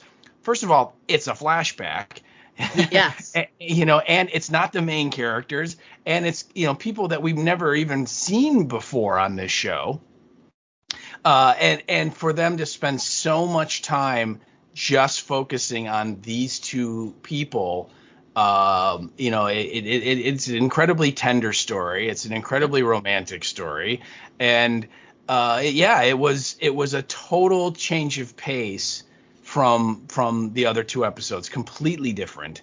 Yeah. And again, I think that the 2 actors, Nick Offerman, of course, who I think all of us know, from all the stuff he's done from Parks and Rec and all that, but also Murray Bartlett, who plays Frank, they're so damn good in this show, and so believable, and the sex of the couple doesn't matter. They were a couple. Yeah. Just the way they nagged at each other and they fought and they, and the little things that they did that they liked. I mean, everything about it just felt authentic to me. It really did. Yes. And So I was blown away by this episode. I really was. And you know, for like you said, there are 10 episodes in the whole series, and for them to take one of them, 1/10 of this first season, and do very little to push the plot forward, and also very little of screen time for your main actors. But for that episode to still be so just incredible, and I don't want to say heartbreaking, because I mean it's certainly sad at the end, but I mean, you know, they had 20 years together. You know what I mean? Yeah, they really had did. a really full, rich life there. Yeah. And yes, it was sad what happened at the end, but it's not like, you know, they met and then day 2 he died. Yes. You know what I mean? It's like, no, I mean, so it was actually kind of a very, very wonderful thing. You know, I mean, what happens at the end there, you know, when Frank realizes that Bill is poisoning himself too, you know, and he's like, well, I don't agree on moral grounds. I have to tell you that under the circumstances, it's incredibly romantic. Right. Yeah. And that I thought that was really great. But yeah, anyway, I was blown away. I'm right there with you. I really liked this episode. Again, acting top notch. And you know, the world building of the little Frank and Bill town was amazing. And we'll get into that. And and also I would say that the stuff with the stuff with Joel and Ellie, which is like the first 10 minutes and like the last 7 minutes maybe, right? You know? I think there's some really important stuff there, and they have some wonderful moments in the limited time they're there too. So yeah, this was great because it's very little action, but a lot of really good acting. Yeah, very meaty. There's a lot of meat on the bone in this episode. Absolutely, absolutely. All right, so writer-director for this episode, some similar names and then some different names. A different name here in the director, but Craig Mazin. He's credited on this one as written for television, which I'm guessing it means he wrote the screenplay, you know, the actual script for television. But it's weird. Neil Druckmann is credited for all 10 episodes as a writing, and it says created for television. So my guess is that Druckmann developed the story, and Mazin, when he came in, you know, he wrote adapted some of it, maybe. Based on, you know, maybe they worked together, they collaborated, because he also has a created for television credit in the beginning, like when the show first starts. Before it, you know, and it's running like the title sequence, right, where we see all the stuff growing, all the fungus and stuff. They're credited as created for television, written for television, and then when the show, when the title sequence ends and we pick up the show, that's when they'll give you the guest cast and they'll give you the writer and the director, and that's where it'll say written for television. So anyway, Craig Mazin is credited as writing this one, I'm guessing. So he had, like you said, I think he adapted the story that he and Druckmann developed. The director is this guy named Peter Hoare, Hoar, and he's a British dude and has a lot of experience in British television. And they listed some of the shows that he had done. Like he directed like some Doctor Who episodes and a bunch of other things that are more English TV than American TV, but certainly an experienced guy. And oh my God, did he do a great job? I thought. Oh God, the way this episode is put together is fantastic. So that is your writer and your director. All right. So do we want to do the episode description? Oh yeah, I'll do that. Since I jumped right in. Yeah, you did. Episode description for episode 3 of The Last of Us, long time. We are told when a stranger approaches his compound, survivalist Bill forges an unlikely connection. Later, Joel and Ellie seek Bill's guidance. There you go. There you go. And there you have it. not a lot of detail there, which is fine because we don't want it. So no cold open. Nope. for the episode. No like sort of prologue like we've had for the first two. It goes right to the titles. Yeah, you almost get the sense this is like the next morning after the end of the previous episode. Yes. And they wake up, they're in the they're sort of in a foresty area. I was going to ask you, if you go 10 miles west of Boston, are you Nope. in the woods? Nope. Nope. There is nope. Yeah. No. Is there here's the thing that kills that scene. It's not that it's foresty, it's that they took the time to show this like kind of wide river-ish looking, could be a stream, could be whatever, could be a pond, but it's sort of flowing, but it's all of those rocky formations by the water. There's nothing like that really. Not in the direction they're going. It's not west of Boston.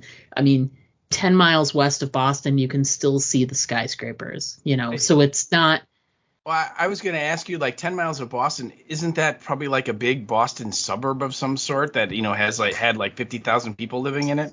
Right. Now, I would say if you go about 30 miles, like between 20 to 30 miles west, there's a lot of towns that are like Bill and Frank's little town. Okay. And a lot like what you would get out here in Illinois, where it's like there is like for where I am. I mean, I'm kind of a poor example, but I have a lot of, if you took the cornfields and made those like wooded areas, instead we'd have like a little downtown area, people sort of spread out, but in between downtown areas, little towns, little villages or whatever, there would be like, there's plenty of wooded areas like that west of Boston, and possibly even 10 miles west. It's all of that like river, rocky, whatever. That's like really far. That's like 200 miles west of Boston. It exists. It's there. It's Massachusetts. It actually looks a lot like New Hampshire, to be fair. But I just don't. I really, really believe the setting for Bill and Frank's place, but everybody and their mother from Boston. There were like Boston like bands. There's this band Guster that I really like, and they literally tweeted out after the show. All they put was 20 miles west of Boston? Question mark, question mark, question mark. And everybody in their mentions was like, I know, it's so wrong. It's like, yeah, it's not great. Yeah. But yeah, to me, it just makes me laugh. They needed to have like a something by the water, and they needed to have river. And don't get me wrong, it's beautiful, like that scene that they use. So it's the the pine trees, a little bit of water running through it. That would have been fine. That would have been authentic. I think they tried to make it look very outdoorsy and beautiful, and it's not quite that. You have to go a little further to get something like that west of Boston. Anyway, I talked too much about that scene, about the setting. Forget about that. They are in the woods, wherever it is that they are, and we get this really great scene. And you put the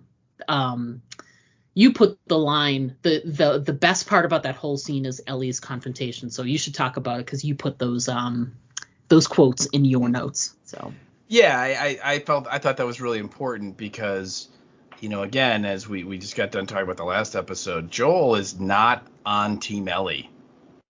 No. And you're like we said, you're really kind of unsure. Is he going to follow Tess's dying wishes here and do what she asked? Is he just gonna leave her in the middle of the wilderness? Is he gonna shoot her?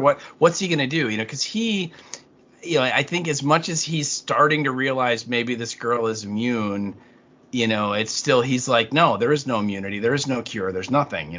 That's all pipe dream. It's not real. And now that Tess is dead, he's had a whole night to process it. He's looking at Ellie as, you're the reason why Tess is dead. Yep. Right. That we wouldn't have been in this mess at all if it wasn't for you, because we would have, Robert would have sold us the crappy battery instead of selling it to the Fireflies if you weren't around, And so he is, there, I'm sure there's a lot of anger there, and he's just the way he's treating her, at the beginning of that scene. And so she just kind of, I think in a wonderful way, just like, basically says what needs to be said. And she looks at him and she starts talking about Tess, and he's like, I don't want to hear your apologies. And she's like, I'm not going to apologize. And then, he stops what he's doing and she's like, look, nobody made you or Tess take me. Nobody made you go along with this plan. You needed a truck battery or whatever, and you made a choice. So don't blame me for something that isn't my fault. And again, it's like, it's something that had to be said. And logically, she's absolutely right. But emotionally, he blames her. Of course. But if you watch the episode more than once, though, in that moment, he takes in what she says, and there's a very slight nod. He basically is like, You're right. Yeah. Like, I am, of course, going to emotionally blame her, but I have to keep it in the inside because I know logically it really isn't her fault. And we really put ourselves into this position, but he's going to be sad and angry for a little while. Yeah. He's still working through it. But yeah. And that is just huge for their relationship because, he, again, I think there was a lot of resentment there of, oh, good. Now I'm stuck with you. And, I didn't like you in the beginning. And the person who did like you, who I really liked, is dead. Yeah. Probably because of you, So, I mean, it's, again, even though she's absolutely right. No one twisted their arm. No one put a gun to their head and said, you're going to do this. They agreed to do it. They took on the risks. And, unfortunately, Tess had to pay, So, but yeah, I love that scene. I thought that's super important to the whole feeling of the show, is, establishing the relationship that these two are going to have, because now all they have is each other. That's it. There's no one else. Yes. And neither one of them wants to be with the other person. Yes. But, they have to depend on each other no matter what. So you may have your poor feelings, but it's not my fault, and da-da-da. So it's like, we can't start out the rest of this journey with you blaming me for something that's not my fault. And so it's like, it was definitely a conversation that had to happen. Mm-hmm. It's great because it shows some of the emotional maturity of her too. She's only 14 in the show, but it's like, she does have these moments here and there where she's like, you need to not do this, or you need to do this, or whatever. And it just goes to show that sometimes young people are more in touch with those moments and are better at expressing them than older folks. So it was a very Judith thing for her to say. Yes. It was a very like, I'm the center of the story and I'm the savior of the whole human race. Whole freaking world. Yeah. Oh, that's totally her. Absolutely. And their whole journey heading to Bill and Frank's, there's a lot of really great, it's a continuation of like the conversation they had at the hotel in the previous episode, but now it's more like, well, shit, like we've got 5 hours to walk. There's nobody else to talk to. I don't have Tess anymore. And unfortunately, I have to take care of this kid. So there's, I'll have to talk to her a little bit. So she veers away from some more of the personal stuff, but she starts asking questions about, the infected and the apocalypse and things like that. And, where are we going and who are these people and what are you, you even put it in there. What are you looking out for? And what are we afraid of? And what's that over there? And blah, blah, blah. So he's like, you ask a lot of questions. She's like, I do. there is something very, very authentic when they come upon the little convenience store. Mm-hmm. Oh, Massachusetts, Cumberland Farms. Oh yeah. Oh yeah. Oh yeah. That's a Massachusetts staple, and they used to be everywhere, and now you can really only come across a few of them in little pockets like that, and they're in like little small towns, like little sort of suburb areas, etc. But okay. yeah, All Cumbies. Right. That's cool. Go to Cumberland Farm. Cumberland Farms. I mean, why wouldn't you open a small convenience store all across New England and put a bunch of R's in your title with a people that will never pronounce the name of your store properly? And you might as well. They say it right. They say it, the Boston way. Yeah, it's just it's our way. It's not their way. It's not the way they intended. But yeah, it's that Cumberland Farms is very, very appropriate. Mm-hmm. And I love that they could have just had it be, but the fact that she says it out loud, I'm like, yes, Cumberland Farms, big time. Yeah. Love that scene too. There's, he's doing his own thing, but that scene was really about her in the basement there. Oh God, yeah.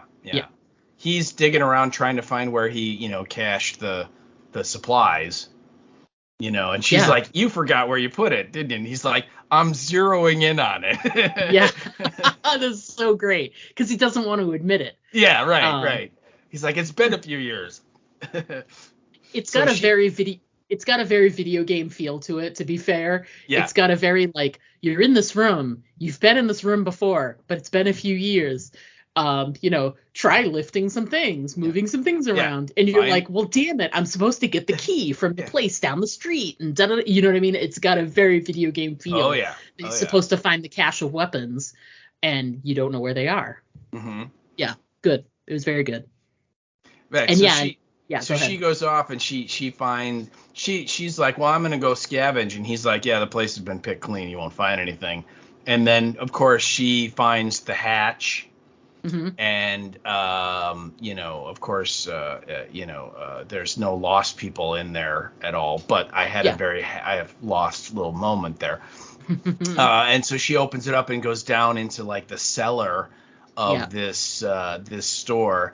And of course, she finds some stuff. I was trying to figure out what it was. It looked like it was some kind of like eye drops or something. Did you figure out what it was? Oh yes, and every woman in America knew what it was. She found a box of Tampax. Was that what it was? Okay, yes. I couldn't. I tried to freeze frame it and I couldn't read what it was on the label, so I didn't know. But okay, that makes sense. I mean she was obviously very excited. She's like, score, and I'm like, all right, good. It's something she wanted, but yeah.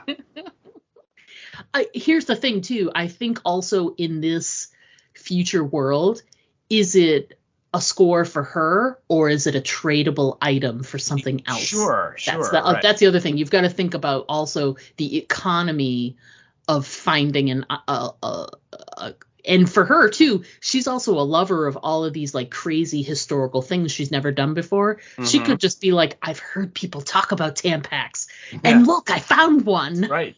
Well, when she sees the Mortal Kombat game, yes, she's like, oh my God, this is so great, and she's pushing the buttons, totally in a way you would never do it to play the game, but she's just like, and everything. Yeah. And then she talks about Melina, and, she would like rip her mask off and then like eat your guts and spit them out, and all this stuff. I'm like, yeah, that was a cutscene. I remember that, but yeah, so she does all that. Did you ever play Mortal Kombat? Do you remember that stuff? I've played. I never played the game like the video game system version of it, but I've played Mortal Kombat in the arcade on like a version like she had. Okay. Yeah, finish him. Yeah.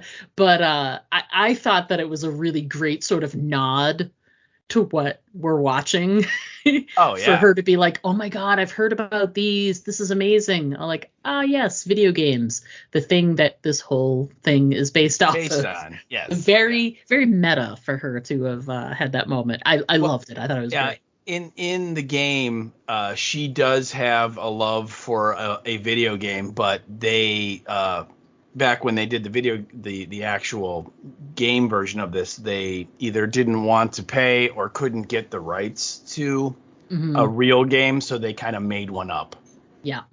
So it's not an actual, game like that. Like they obviously, you got HBO money, you can go get the rights to use the Mortal Kombat images and so on. But yeah, they did not. So, but it is a different one. But so she goes down in the cellar, and not only does she find the score, the supplies, she also finds in like a collapsed part of the room an infected guy. Yep. And he's still moving around. Yes. He's not all dried up. And yeah, I really liked. To me, this again was a wonderful way to show that Ellie is a kid.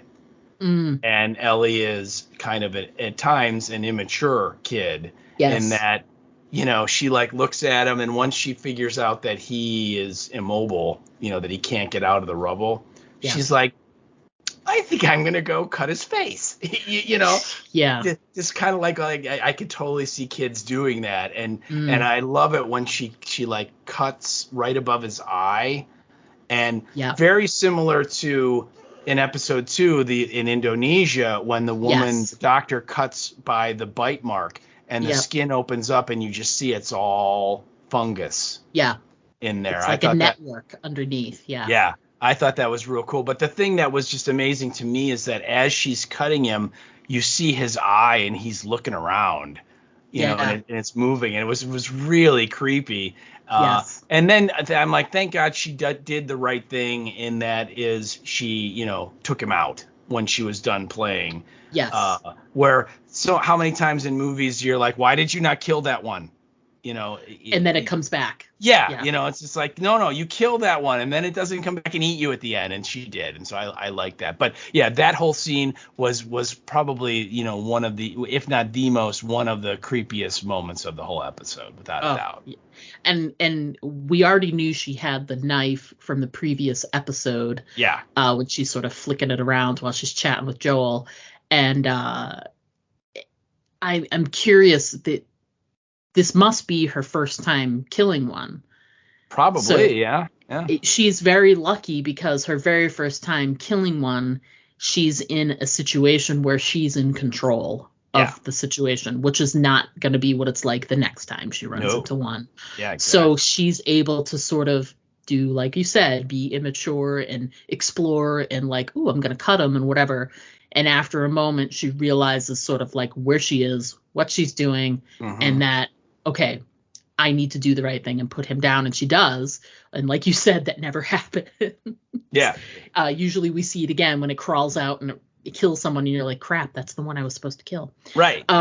Yeah. But she does it and she has like her little moment and, she can't tell Joel what happened. Because she was not supposed to be there, and I'm sure he would be angry because she put herself in danger and all that other stuff. Yeah. But yeah, she has her little moment down there, and I think that was a growth moment for Ellie. That was something she needed to do. Yeah. Agreed. Absolutely. So you want to talk about the mass grave? Yeah, we should. And it's such an important scene too because there's two things. It creates this moment of Joel doesn't want her to see it. He's like protecting her from it, which is that's a different reaction than I was expecting from him. Because at first when he was acting like he wanted to kind of like go around or avoid or whatever, and then when she's like, no, let's not avoid, what is it, blah blah blah. Well, now I have to see it. Right. Yeah, exactly. He's trying, it wasn't something that was going to hurt her physically, which is what I thought it was going to be, but it's something that could hurt her emotionally. And I think that was kind of sweet in its own way. It's very like parental of him to do that. Yeah. to want to sort of shield her from something that's ugly. And it's ugly. Yeah. We only get really a sort of a glimpse of it. You have to sort of imagine a lot of it, because it's mostly like broken down bones and things like that, and they're strewn about, and the ground has started to grow, has definitely grown in since then. It's been 20 years. So you mostly are just getting hints of what's there, but trying to picture what it looks like if you could like see the whole thing is actually a little more horrifying. But it's also an important scene because that transitions from there into the first flashback. Yes. Because they show the like the killing field, and that was what I was just reminded of, stuff that happened in Indonesia back in the 60s and the 70s, like the massacres that happened when and they would find they later on they'd find these literally these ditches that were just filled with the remains of people. And what was even more chilling was like their luggage was strewn in there too.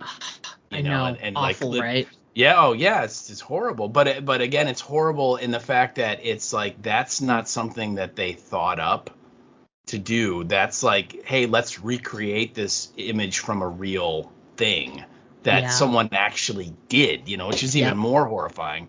But they kind of, as Ellie is kind of taking it all in, is like, holy crap. And she even asks, like, were they infected? And Joel's like, no, probably, most of them probably not. And he kind of explains that, the Fedra guys would show up and evacuated these towns, and they'd take you to a QZ if there was room. Yeah. And if there wasn't room, they just kill you. And she's like, well, why wouldn't they just, let you go? Why did they kill them? And he's like, dead people can't get infected.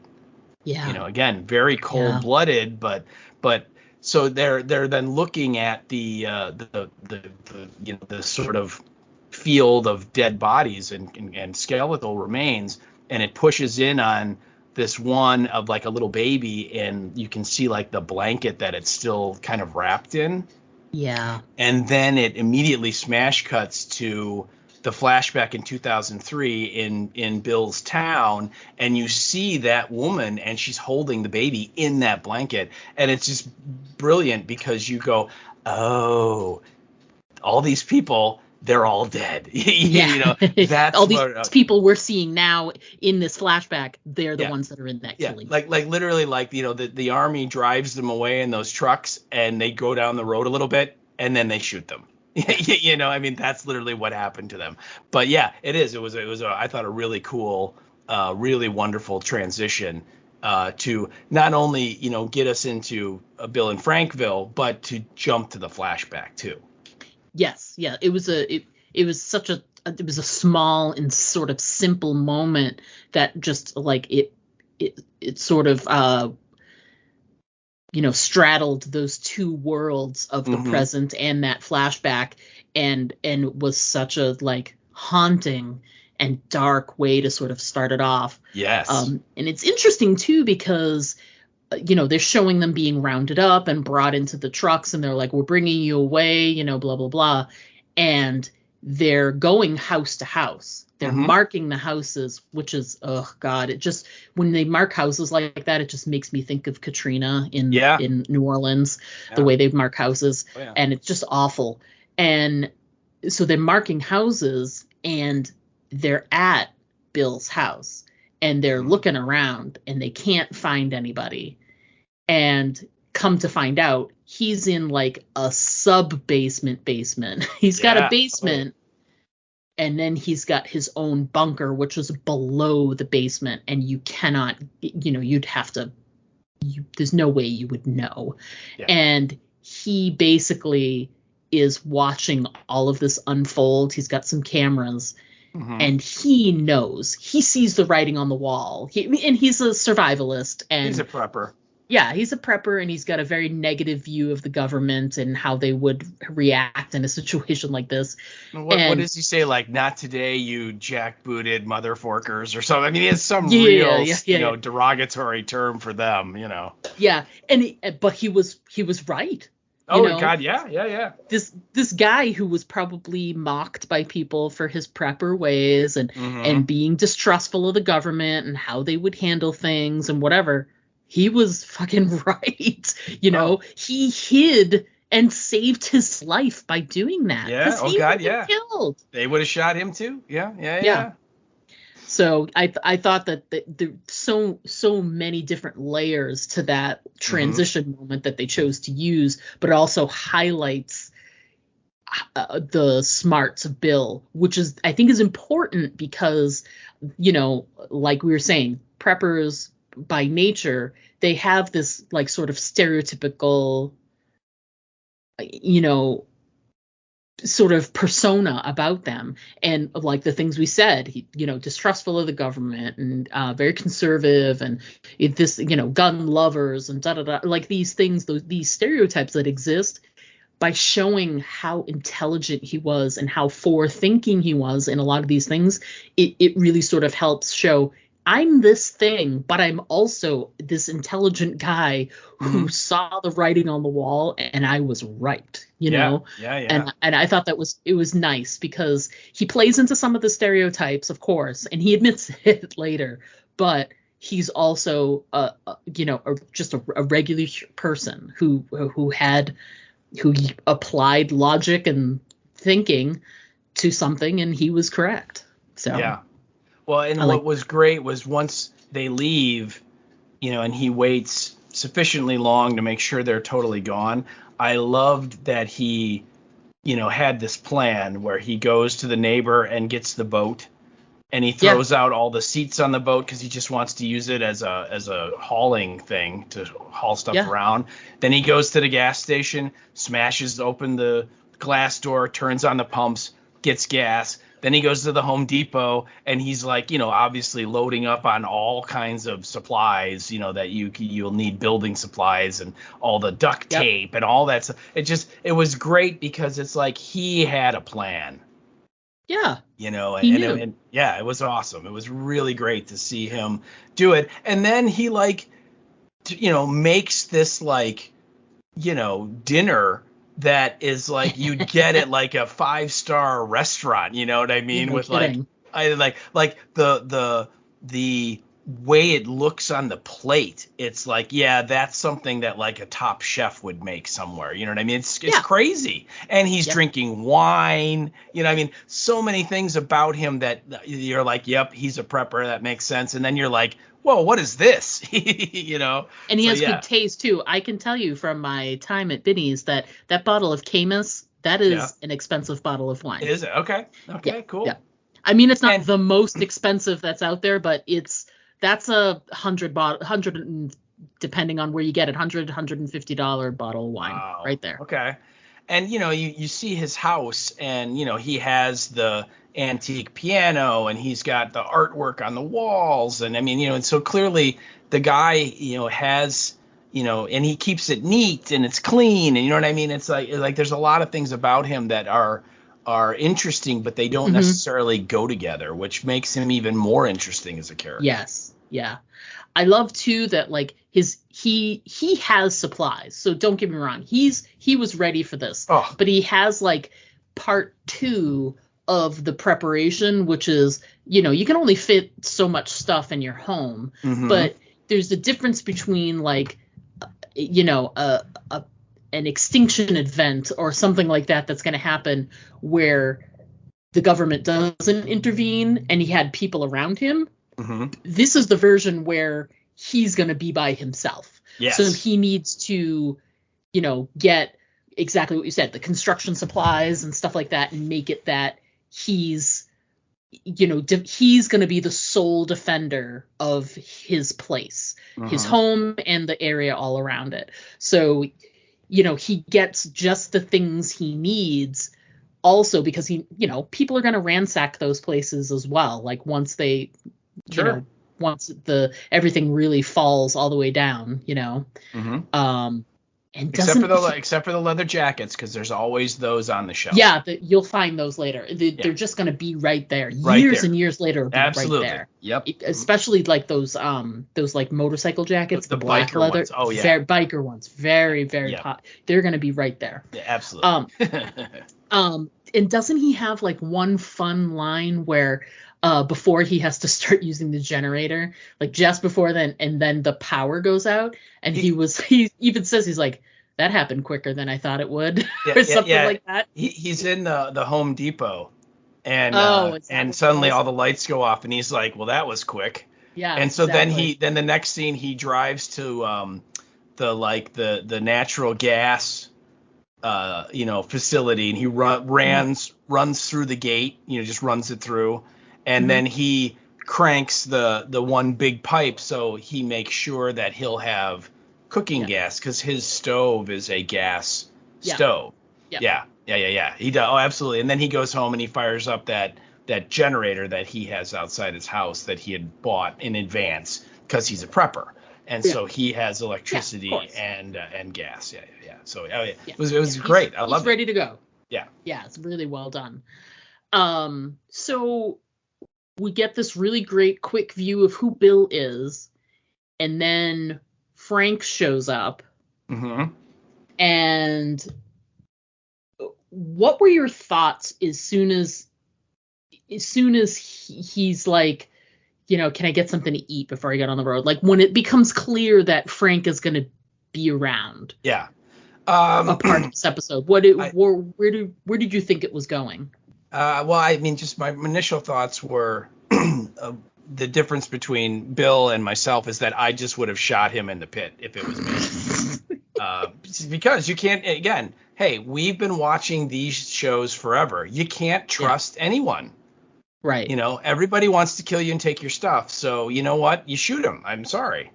Bill or Frank, too bad. You fell in my pit. I'm going to shoot you. Sorry. Yeah. Sorry, not sorry. Yeah.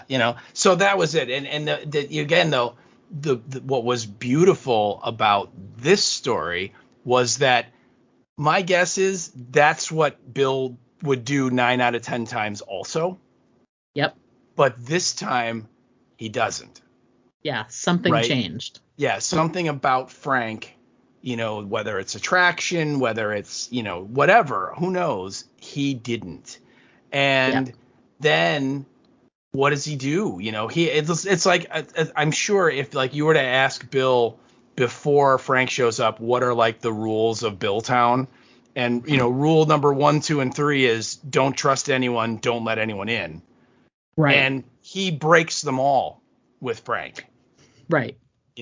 Lets him take a shower, right? Makes him this great meal, all this stuff. Why? Why does he do that? And it's because, there was something there. There was a spark there. There were, and again, it was really well done. So I went once Frank was going to stay around a bit. And I think like when he like went over to the piano, and and Frank kind of like goes through first of all, like lifting the seat up and finding all the music. That's just a flashback to me as a kid taking piano lessons, because that was I think that's every piano chair is a bench like that you open up and you put the music. So that was just very nostalgic for me. But then when he does like his bad version of the Linda Ronstadt song, and then then Bill then goes, no, stop. He's stop. And then he comes down and he plays like his own version, and it's really good. At that point, I'm like, oh yeah, these two are going to get together.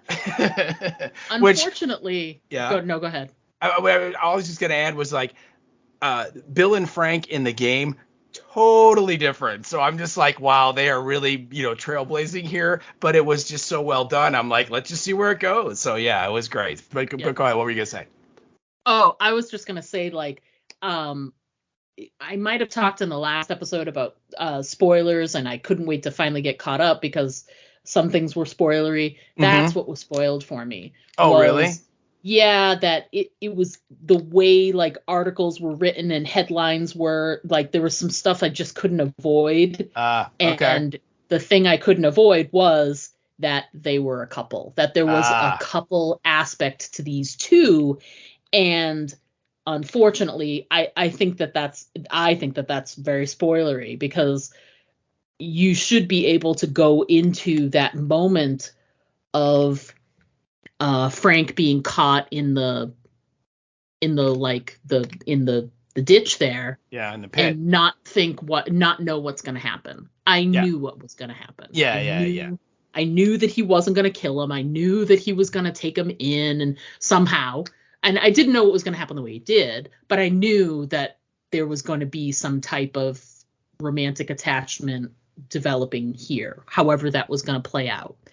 And it's unfortunate, because I think it would have been so beautiful to have just been like, oh, well, that's not what I was expecting at all. Thank you. Yeah.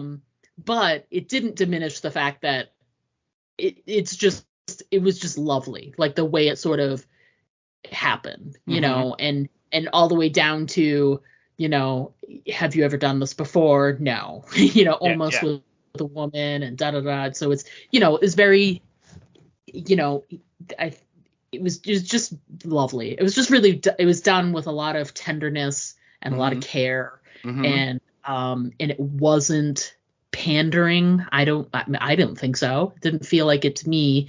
It didn't feel like they were trying to be all woke or anything like that. Okay. This was just an honest. Yeah, it was just two people that found each other.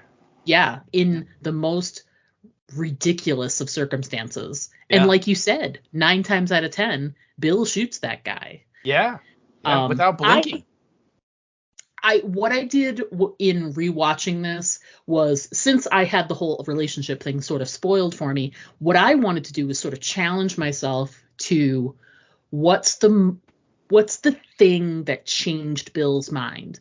And honestly, I think it was his answer when he was like, "Are you armed?" And there was silence. Yeah. And he's like, no. He's like, "Why did you wait so long to answer?" Yeah. It's Frank's answer to that, where he's like, "Well, I didn't know what to say, and then I didn't want you to, you know." I was trying to come up with a lie, and then I couldn't lie. And it was so honest, and I think Bill was just taken aback by that. He was not expecting that, because I think that conversation has happened before. I think someone's fallen in one of his pits before. I think he's asked that question before. Are you armed? And people are like, yes, no, blah, whatever. And this was not the way that interaction has happened ever before. And his response to that was just like, it just sort of like put him off kilter. He's off his game. And so he certainly couldn't just kill him. He's just far too interesting. And I think we're far enough into this apocalypse with him that Bill was lonely too. Oh, yeah. Hadn't had any human interaction. Because even if you're someone who's a loner in, you know, if you go back to the world falling for them, even if you're what would be described as a loner, you still have human interactions from day to day. He goes to the store, he goes food shopping, he goes, maybe on the internet or whatever it may be. You know, there's always someone. You wave hi to the postman. You know your neighbors. You at least wave. You knew his neighbor had the boat. You know. Yeah. I mean, that maybe he just knew it, but it's, you know, you'd have to at least think, you know, he's able to wave hi to the neighbors or whatever. And even the people who enjoy solitude a lot, after a while you're like, I could use some humans around. And I think that realization, along with that really sort of off-kilter response from Frank, made him go, who is this person? You know, because it's kind of fearless what Frank's response was, if you think about it. Yeah. You know, in that moment, you've got this crazy guy who like has this, he's got a hole on his property and I fell into it and he could have shot me and he didn't. And, you know, like just in this crazy moment, like he gives like a really wacky answer. And it took a lot of balls to do that. And I think Bill just wanted to meet this person. Who is this person? And who is this person? Are you? And then he found out, and they, and then, you know, that he stays for forever, you know, another 20 years. Yeah. What I thought was great was they progressed through that first meeting, you know, the shower, then having dinner, then the piano, and then they moved to the bedroom, and then they smash cut to 3 years later, and they're like having a fight. Oh, I love it. You know, it's so realistic. Oh, because and like Frank wants to paint the fence and the buildings and mow the lawn and stuff, and Bill's and put out flowers. He wanted to put out flowers. Yeah, and Bill's like, what are you talking about? You know, and he's like, this is our home, Bill. You know, and then he tells him, and we're gonna have friends. And Bill's like, we don't have friends. yeah, there are no friends to have. He's like, no, we're gonna have people over, okay? And he's like, we don't have people. And then he drops the line of, I've already started talking with this lovely woman on the radio. And of course, that turns out to be Tess, right? And so we get an Anna Torv sighting, which I thought was really cool too. And she's not got the crap kicked out of her in this, so she looks really great. She does, you know, great, yeah. Yeah, but again, I just love that smash cut from this really intimate bedroom scene to they're like right in the middle, and it's not like a terrible argument, but they're arguing like a couple argues. Just shouting, yes. Yeah, you know, and I thought that was a lovely way to show us that, okay, 3 years have passed and they're still together, and they're obviously, you know, a very much a couple and attached, but they're still, like everybody, having their little bickering moments. Yes. I love it. Yeah. I thought it was really well done. I mean, and the moments that they chose to show of their relationship, so they show them fighting about something like that, fighting about the whole like friends thing, and then he's like, I'm talking to this lady on the radio, and he's like, what? And freaks out. Like, oh yeah.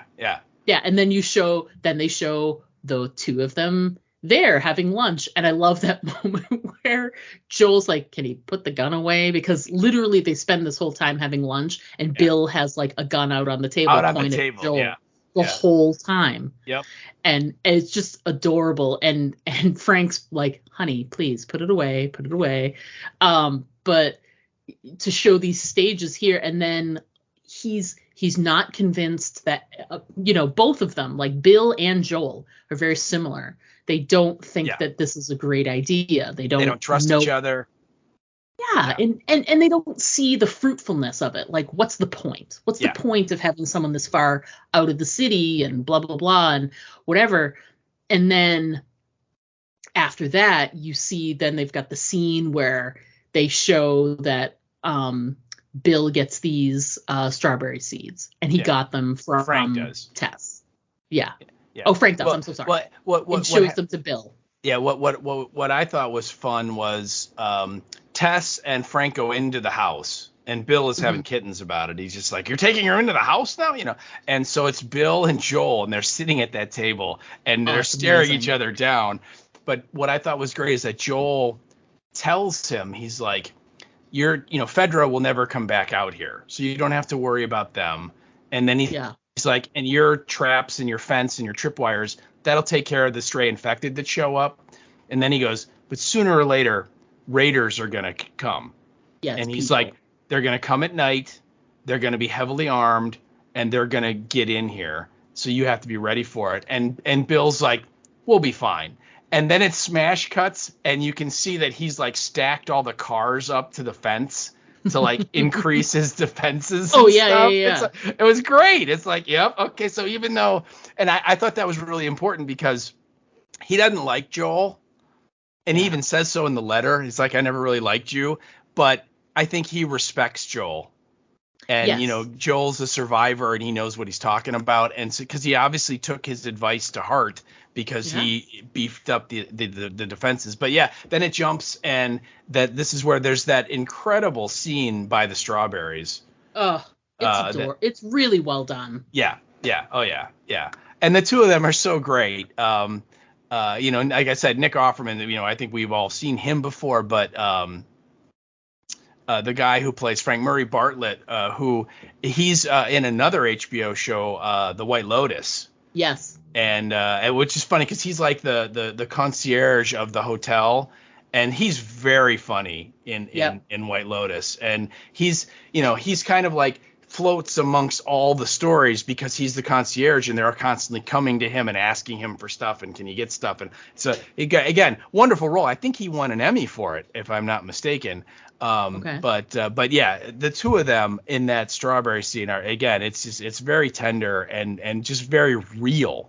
Yes. Yeah, that's the thing I thought. And I love that moment too where he starts to embrace him and they start to go down to the ground, and he's like, not on the strawberries. Not on the strawberries? What are you, nuts? Yeah, oh yeah. I was actually going to say too, when they showed Murray Bartlett, right? Mm-hmm. They showed him, I was like, I know this face.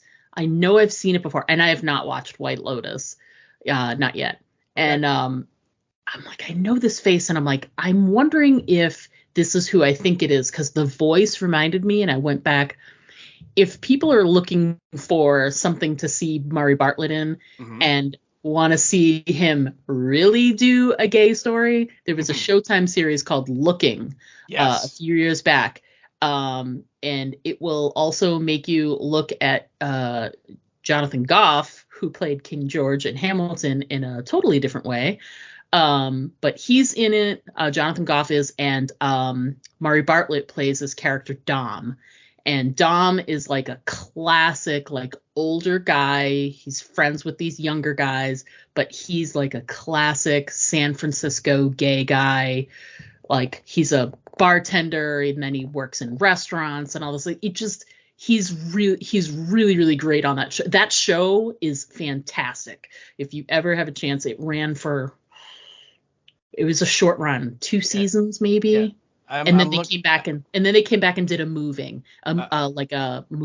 or something to wrap it all up. It's a really great series, and Murray was great in it. Yeah, I look on his, when I looked him up on IMDb, doing my research. Yeah, like Looking was like 2014, so it's almost 10 years ago. Oh God. But it was like 16 episodes that they did on that show. I never got to see it because it's on Showtime, and I don't have access to Showtime, but I did hear really good things about it, that it's just an amazing program. So yeah, it's if you get a chance, if there's some way to get to watch it, it really, really, really is a great show. It's a really good sort of slice of life, of gay life in San Francisco, and it also gets into like very San Francisco sort of politically topics. So they, there's the tech angle, and there's the housing angle, and the gentrification and all that other shit that's happening in San Francisco. So I mean, obviously it's the main point is it's a story about these guys that are all pals and they're all gay, and it's really great. Anyway, right. and Murray Bartlett's in it, and his character Dom is fantastic. So yeah. I think it's interesting too. There's another very pivotal scene where it comes true what Joel says, the thing about the raiders, and they do come at night, and they breach the fences, and they're in the town pretty much, and he has these like setups with these like torches, these like fire torches, and they work.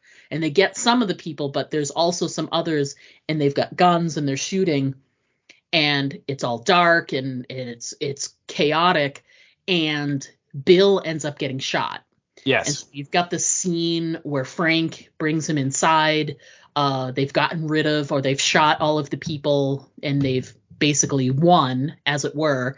And Frank brings him inside. He's on like the dining room table. He's trying to get the the bullet out, and it's kind of frantic, and he's losing some blood here and there, and it's crazy. It sort of like fades from that scene, and you're like, oh, God, like you're thinking to yourself, like, I hope something bad doesn't happen here. Well, it almost looks like Bill dies, because Offerman kind of like slumps over, and his eyes are still open, and he's not really moving, and you're like, uh-oh. Yeah, you know, it's not looking good. Yeah. It's very sad. And then they tease you a bit, because you've had these moments leading up to it where Bill is like, I want to make sure to be able to take care of you. I'm getting older quicker, because it sort of feels like maybe Bill is a good, like, almost 10 years older than Frank, probably. They played Murray Bartlett a little young, and they put a little gray in Nick Offerman's hair and made him older, like, off the bat. So as they've been together as long as Bill is showing the signs of aging, and, without, modern medicine to sort of help out with things like that, and they do a lot of hard work, they've got crops, and they're working outside a lot, and that takes its toll. So leading up to this moment where Bill is shot, he's doing a lot of like, I'm getting older, and he's achy and getting up weird. And then when it sort of fades away, when you're like, oh God, did something happen to Bill?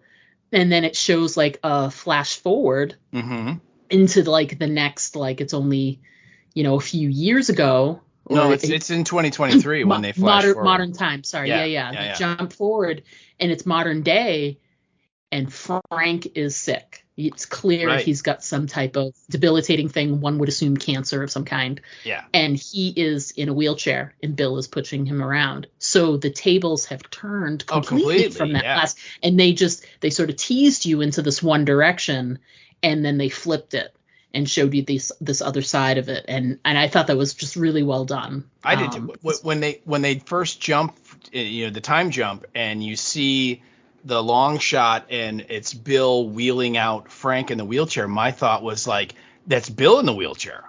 Yeah. Oh, he survived, but he's like crippled, like that shot like hit his spine or something, right? And then once they kind of, push in or they cut, and I'm like, wait, that's Frank is the one. And then and the way that he's sitting in the chair, the way he had his legs, kind of positioned, and I think it really looked to me like they used the old Hollywood trick is whenever you want to make someone look emaciated, you just put them in clothes that are like 3 times too big for them.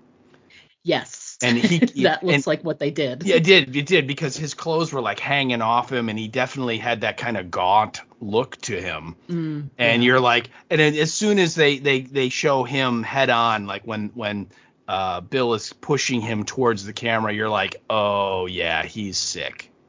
Yeah, and they did a really good job of like in terms of like the acting choices too. His posture in the wheelchair just shows him being like very weak. Yes. He's sort of crumpled up and sort of folded up a little bit there, and it was just really well done. You, as soon as you see Frank, you're like, oh God, he has cancer. Yeah, whatever he has, it's bad. Yeah, and I especially liked when they show him and he's trying to paint.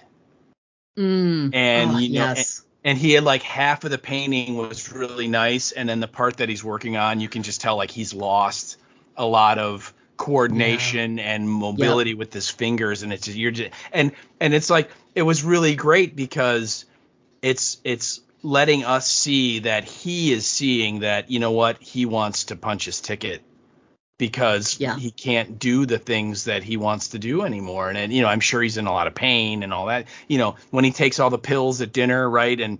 And Bill's like, one white big one yellow small one, you know what I mean? And it's like, oh my God, So I thought the physical choices and the acting that he was doing was great. It was wonderful. Yeah, agreed. I think that the painting was the last straw. Yeah, like when he saw how.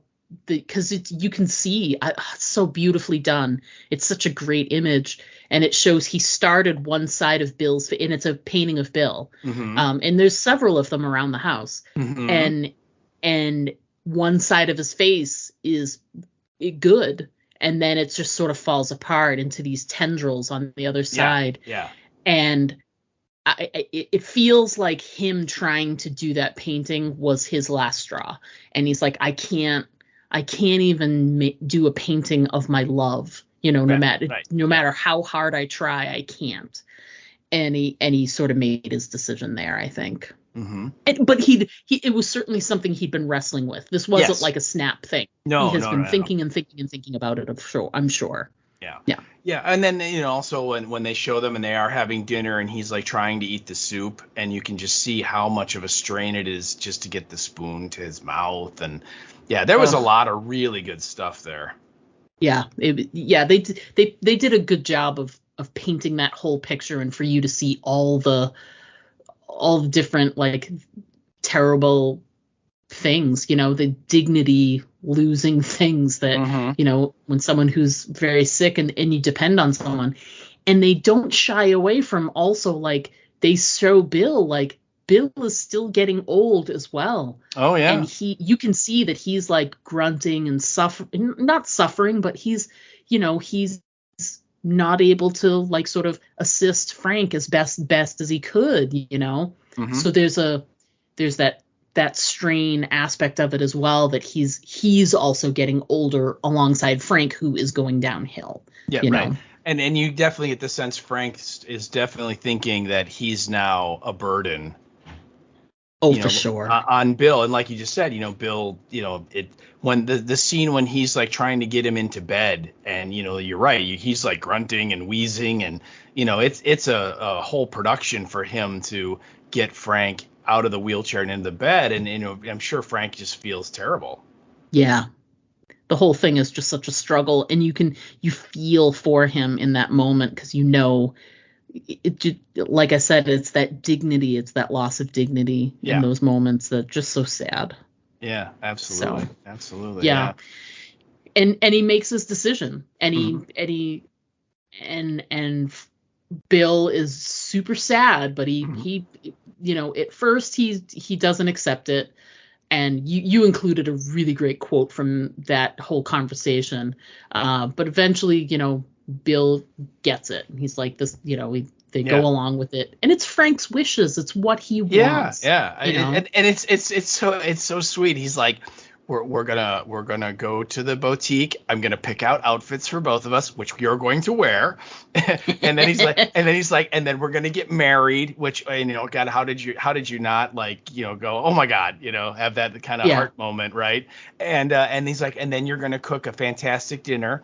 And he's like, and then you're gonna put all these pills in my wine, and I'm gonna drink it, and that's gonna be it. And Bill is like crying, and he's like, I can't do that. And he's like, yes, you can.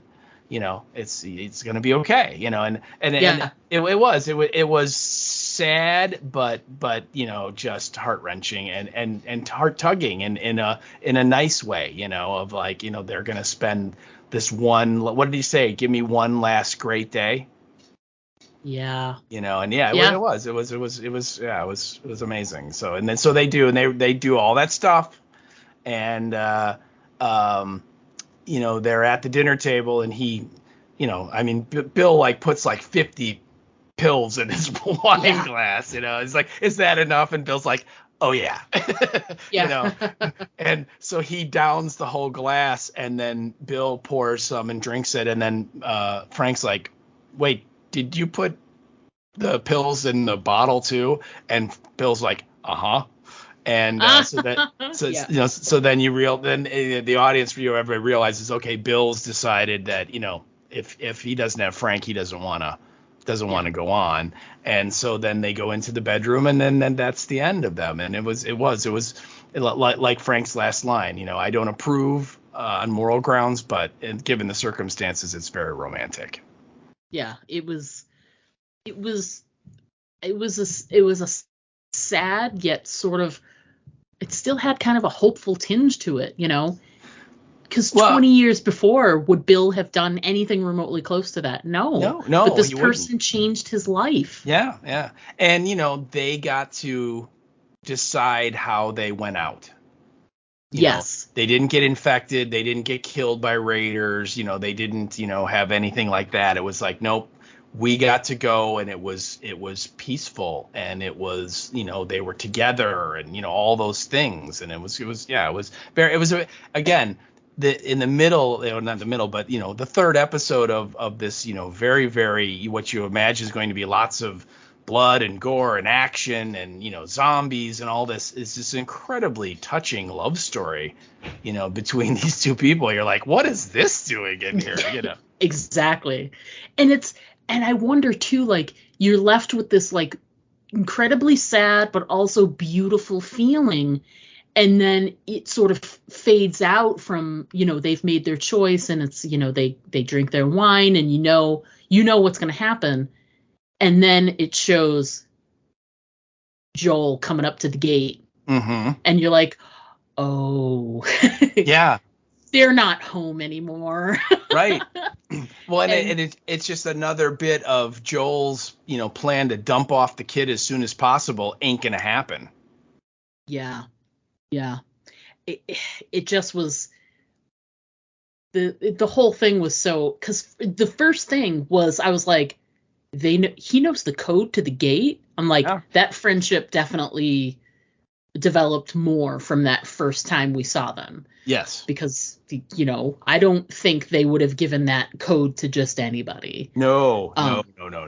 And I'm guessing Frank gave them the code. Oh, sure.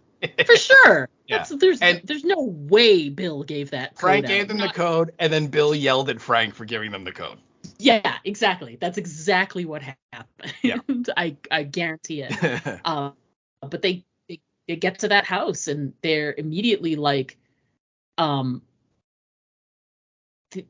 once Joel realizes what it was, Joel walks in the bedroom, doesn't he? No, the bedroom's locked, but they have notes. Yeah, they come in there, and he tells Ellie to just kind of stay in the main room, and so he goes and is looking around, and she finds the letter, and the letter is addressed to whomever, but probably Joel. And I think the key to the truck is on top of it, and so when he comes back in, she's reading it, and she kind of goes, I kind of figure I qualify as the first part, so she's reading whoever. It, but yeah. And that's when they learn that, okay, don't, and the letter says, don't go into the bedroom. You won't like what you see. We opened a window so it shouldn't smell, but I'm sure it's, quite a sight or something like that, right? Yeah. Yeah. Yeah. And you're left with, okay, he basically is like, he's like, help yourself, get the things you eat, and the keys are there. He gives them the code to the bunker. Yeah, so they can get downstairs. Yep, and what I thought was really incredible about that is Tess. Ellie is reading the letter out loud because Joel's like, I just read it. You got to read it, and it's Bill, and he's basically saying all the stuff we just said, that he was a loner. He was someone that felt he never needed anyone. And then his life changed when he found Frank, and it changed for the better. And he's like, obviously we're no longer around. So you take all this stuff, take whatever you want. And then he says, use it. And it's great because he's going to say, use it to keep Tess safe. Yes. And literally, Ellie goes, use it to keep, and she stops because she reads that word. And she, again, Tess is not a subject to bring up with Joel, particularly from Ellie, right? Nope. And I love the way that Bella Ramsey, again, what an amazing actor for like a 15-year-old kid, in that she stops and doesn't go on. And even though, Joel knows what Bill was trying to say, and he picks up the letter. And again, I thought it was a really nice choice from the director that we don't hear. He doesn't read it. We don't hear Nick Offerman's voice. All we see is the letter, and like his thumb is right where it says Tess, and so it draws you right to it, and you see it. And then they cut back to Bella Ramsey, and she is just like trying to like disappear in that chair. You know what I mean? Yeah. Just like, I'm not here. Yeah. Because she knows, like, oh crap. He's in his feelings right now. He's reliving the Tess stuff because of this letter, and he's thinking a certain way about me because of it. Yes. Again, it was wonderful. It really was, because here is this very, very touching kind of final message from Bill, basically telling Joel, don't, what you have with Tess is special. Don't take it for granted. Don't, because it could go away at any minute, and, enjoy it for as long as you can. And of course, Tess is already gone. Yeah. I loved it. I thought that moment was in an episode that was just chock full of amazing acting moments. That was just another one that was just incredible. Did you feel the same way or? You mean Pedro Pascal's acting in that moment? Both of them, both Pedro and Bella Ramsey. Oh, fantastic. Plus, think of the fact that the two, how different the bookending of this episode was. Mm-hmm. It started out with, at first they have this confrontation where she makes him agree, slightly that she's not to blame for any of it. They get on the road, they're bonding. He feels protective of her again, and it's this new feeling, all of this, and then we get this whole backstory, and then we get the continuation of them, but it's still up in the air. Like, is he gonna take care of her still, or is he gonna just be like, listen, you've got all the supplies you need, I'm leaving, bye, good luck, I'm taking this truck, I'm leaving, good luck, I hope you do well. Frank and Bill have a great house. You'll do fine here. That possibility exists. Of course, it would be the end of the show, but, you don't know what he's going to do in that moment. And, when they gas up the car, they get everything running, they get all the supplies they could need. Mm-hmm. I love that she keeps trying to get a gun. Oh, Ellie wants a gun so bad. But she got one because she was nosy, and she found Frank's keep it in the dresser gun, the one that was in that little desk. And I love how that was like a Chekhov's gun moment where it came back to play, and she hides it. So we'll see it again, because at some point she's going to pull it out and save Joel or do something. Yeah. And he'll have to be like, okay, well, maybe it was a good idea to get you a gun. That is something from the game, by the way, that in the early parts of the game, Ellie is constantly asking Joel, can I have a gun? And he's constantly saying no. No. Yeah, which I have to kind of agree with. She's a little young, but she should still be able to. She's got her knife, so she's still sort of able to carry a weapon, but I don't know. Yeah. So they gas up, they get themselves all prepped in this truck, and they're getting ready to leave. They grab this, there's a tape. Mm-hmm. They put in the tape deck, and the music starts playing, and of course it's the Linda Ronstadt song. Yes, it is. And it's fantastic. I love, too, another one of those moments of wonder for Ellie was she's in this car. She's never driven in a car before. Right. Imagine that. She'd never been inside a running car before. So she's like, her reaction is, she even says, she's like, it's like being in a spaceship. Yeah. Which is, if you really have to think about that, like, wow, imagine having never been in a car before, and now you are. That's pretty incredible. And he, like, at one point goes, seatbelt, and she looks at him like, what? What? And he's like, yeah, and she's like, how would I know that?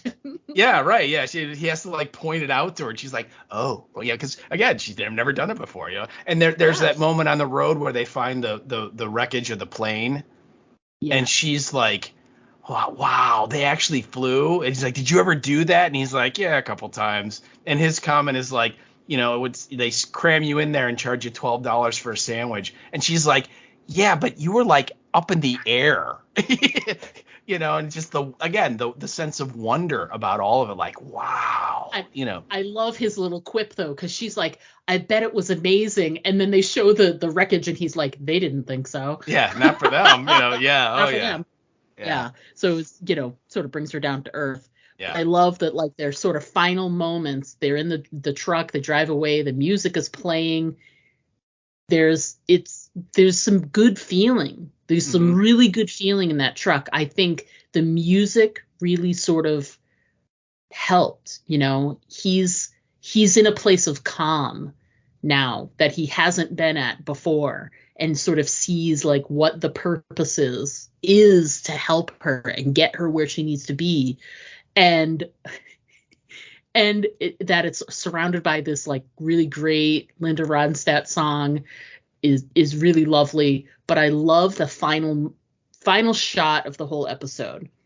They're driving away, and they pan back. The camera goes backwards, and it goes to the window. The bedroom and window.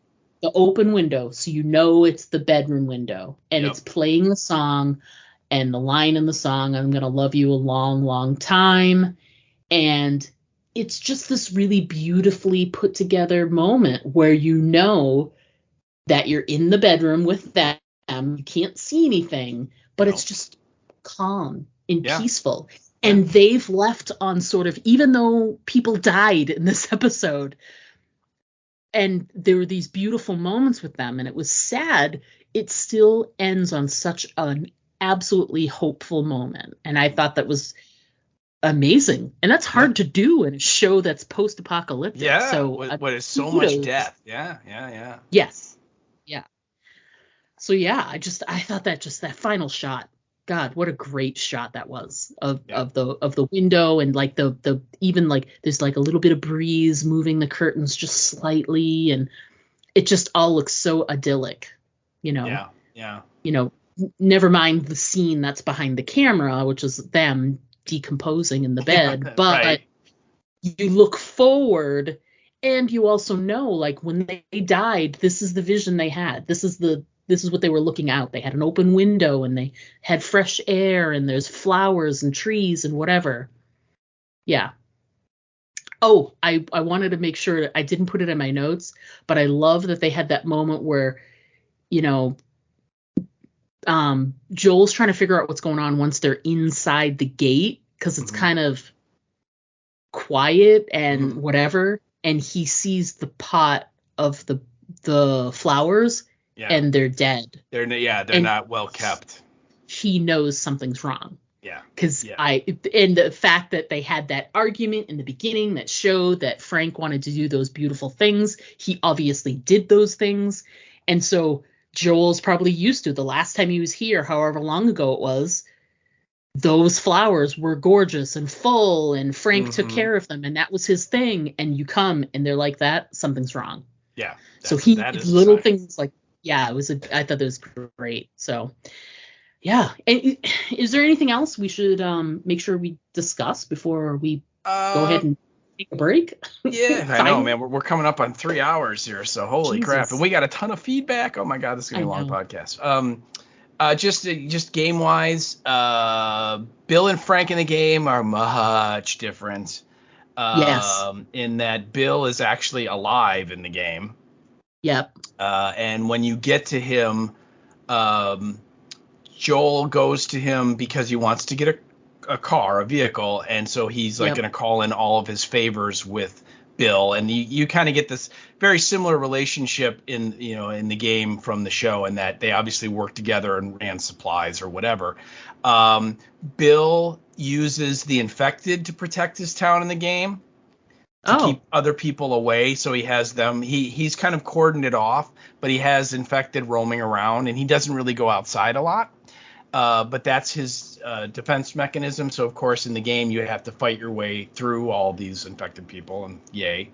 And in the game you find Frank in one of the garages of one of the houses, and he has hung himself and is dead. And you find like a letter that he wrote. And he basically is saying he can't take it anymore. He can't live like this. And so he's decided to end it. Whether or not they are a couple is very ambiguous in the game. I'm not going to say that it's not there, but it's very subtle. Okay. So I think people have interpreted it that there are, but it's not. I mean, the TV show, there is no doubt, right, that they are together, and in the game, I think it's a little more, if you want to think that way, you can, kind of a thing. Yeah, like open for interpretation. Yeah, absolutely. Then also, there's a moment at the end when they're packing up all the supplies and stuff, where Joel first of all, Ellie takes a shower, right, and she's like, and you're taking one too, because you smell bad and all that, and so Joel comes out with this, after she has a shower, Joel comes out with this box, this cardboard box, and it says women's shirts, small to medium. And it's like clearly Bill, being the prepper, has got all this stuff organized like that. And Ellie goes through it and she picks out this red T-shirt that like has like a design on it, and it's like palm trees in a circle or something. And so then she is wearing that over a long sleeve gray T-shirt. Mm-hmm.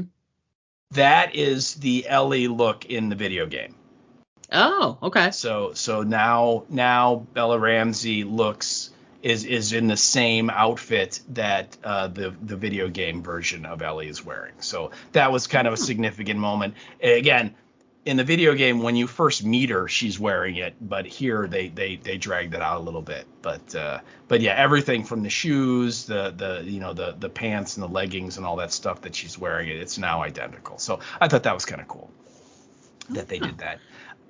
She's in full game mode now. She is, yeah. Other than that, I mean, I just had a bunch of lines that I really liked. Mm-hmm. When Ellie and Joel are walking down the road, he's like, scanning, looking both sides, and Ellie goes, "What are you looking out for?" And his answer is people. Yeah. Which again, I think, our Walking Dead roots, we know the most dangerous monster out on the road is not the monsters. Oh, of course not. No. So I thought that was kind of fun. And I like too when Ellie is asking him, like, how did it start? Tell me about the outbreak and all that. And he mentions like it was the fungus got into like a basic ingredient like flour or sugar, and then it spread in the food supply and so on. And if you remember in episode 2, the woman that the doctor examines, the general says she worked at a sugar or a flour factory. Mm-hmm.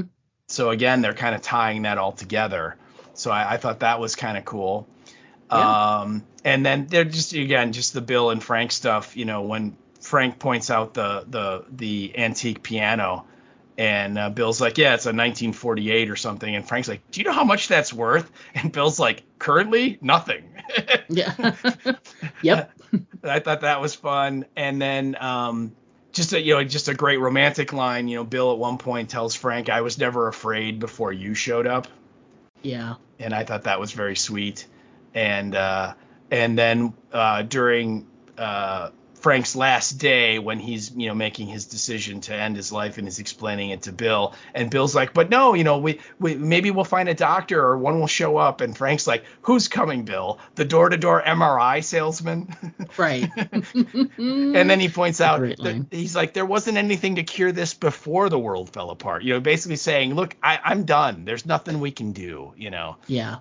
But anyway, again, some great lines, and the acting was top notch. So yeah, that was everything that I had. Again, an amazing episode. The critic I listened to was absolutely right that episode was just unbelievable.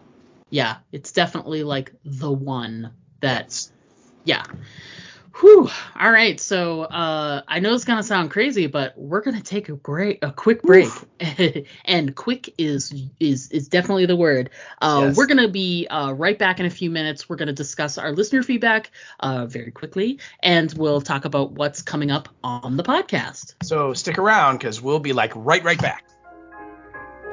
Hi everybody, I'm Pitney and this is Amelia from the Bitchin' Boutique. We'd love to have you explore our wonderful world of weirdness with us. All delivered with our signature humor, sassiness, and dare I say, bitchiness, general fandom, Star Wars, Star Trek, fabulous furries, horror, Pitney's obsession with eating terrible foods, Amelia's penchant for real cooking, the worst person in the world who thinks it's stupid to brush your teeth, Verity Noslin, who once cried in a Kinko's because the wrong copier was used, Trisha von Lichtenstein, a woman with a less than wholesome relationship with her car. But wait, there's more! Like everyone, we have our more serious sides, and we share a healthy dose of what makes us tick and what is important to us. Queer issues, women's politics, alternative spiritualities. Stop on by for a visit. We're sure you'll want to stay. Pitney and Amelia's Bitchin' Boutique, wherever the best podcasts are found. Hey there, this is Greg Nicotero, and you're listening to Aim for the Head podcast with Diana and Steve. And don't forget to always aim for the head, because body shots, they really just don't work. Hey, everybody, we're back. We're going to jump right into our listener feedback, which we got a ton of. Thank you, everybody. It's so amazing.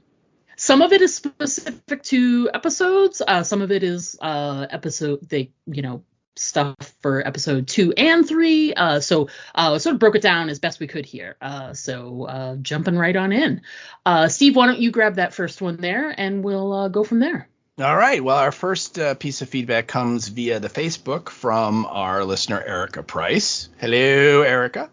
Hello. And Erica says, here's my question I have that is messing with my brain. If flour is the vector, or sugar, because he said either, why doesn't cooking kill the fungus/spores? That is a really good question. And I think the standard answer is wizards, magic, make your own damn show. But no, you know what? That's a really good question. I'm not, again, since I'm not up on all of the science of fungus, but is it possible that things like that can survive in their basic like seed or initial version? Can they survive heavy temperatures? I don't know. That's a really good question. I mean, you would have to think these guys have considered that. Otherwise, I don't think they would have just made this up without looking into could it actually happen. But what do you think? Did you anything jump to mind? I think it's possible because I think we already do a lot of that stuff where we try and get rid of any kind of like possible like fungus or whatever from our food. So there's got to be ones that make it through. Yeah. That just, because every time you turn around, there's like, there's some kind of like recall on a thing. Right. And it's like, I'm not sure about like the flour sugar aspect of it, but I feel like it doesn't matter if you cook it. Like it still could make you sick.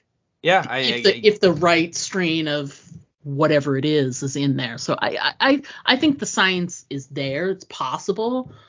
But yeah, it's a completely valid question, and it messed with my head a little bit too. I was like, there you go.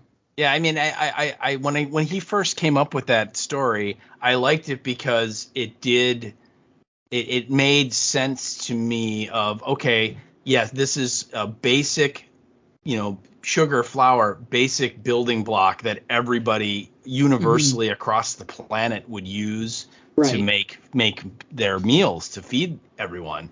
And if it got into a product line that was universally shipped everywhere, which Joel says it was, that's how you explain how everyone tended to get sick all at once. It wasn't an outbreak in one part of the world and then it slowly spread everywhere else. It was sort of like, it's everywhere. Okay. And again, how it did it, I'm not up on the science other than, it may be this new version, this mutated strand of cordyceps can survive the cooking process of a flour or a sugar plant or whatever. I don't know.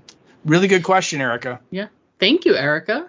I wanted to toss out there too, there's so many really good podcasts out there. The official HBO one is really, really good. It's hosted by the guy who did the voice for Joel in the game. I can't remember his name, but it's him.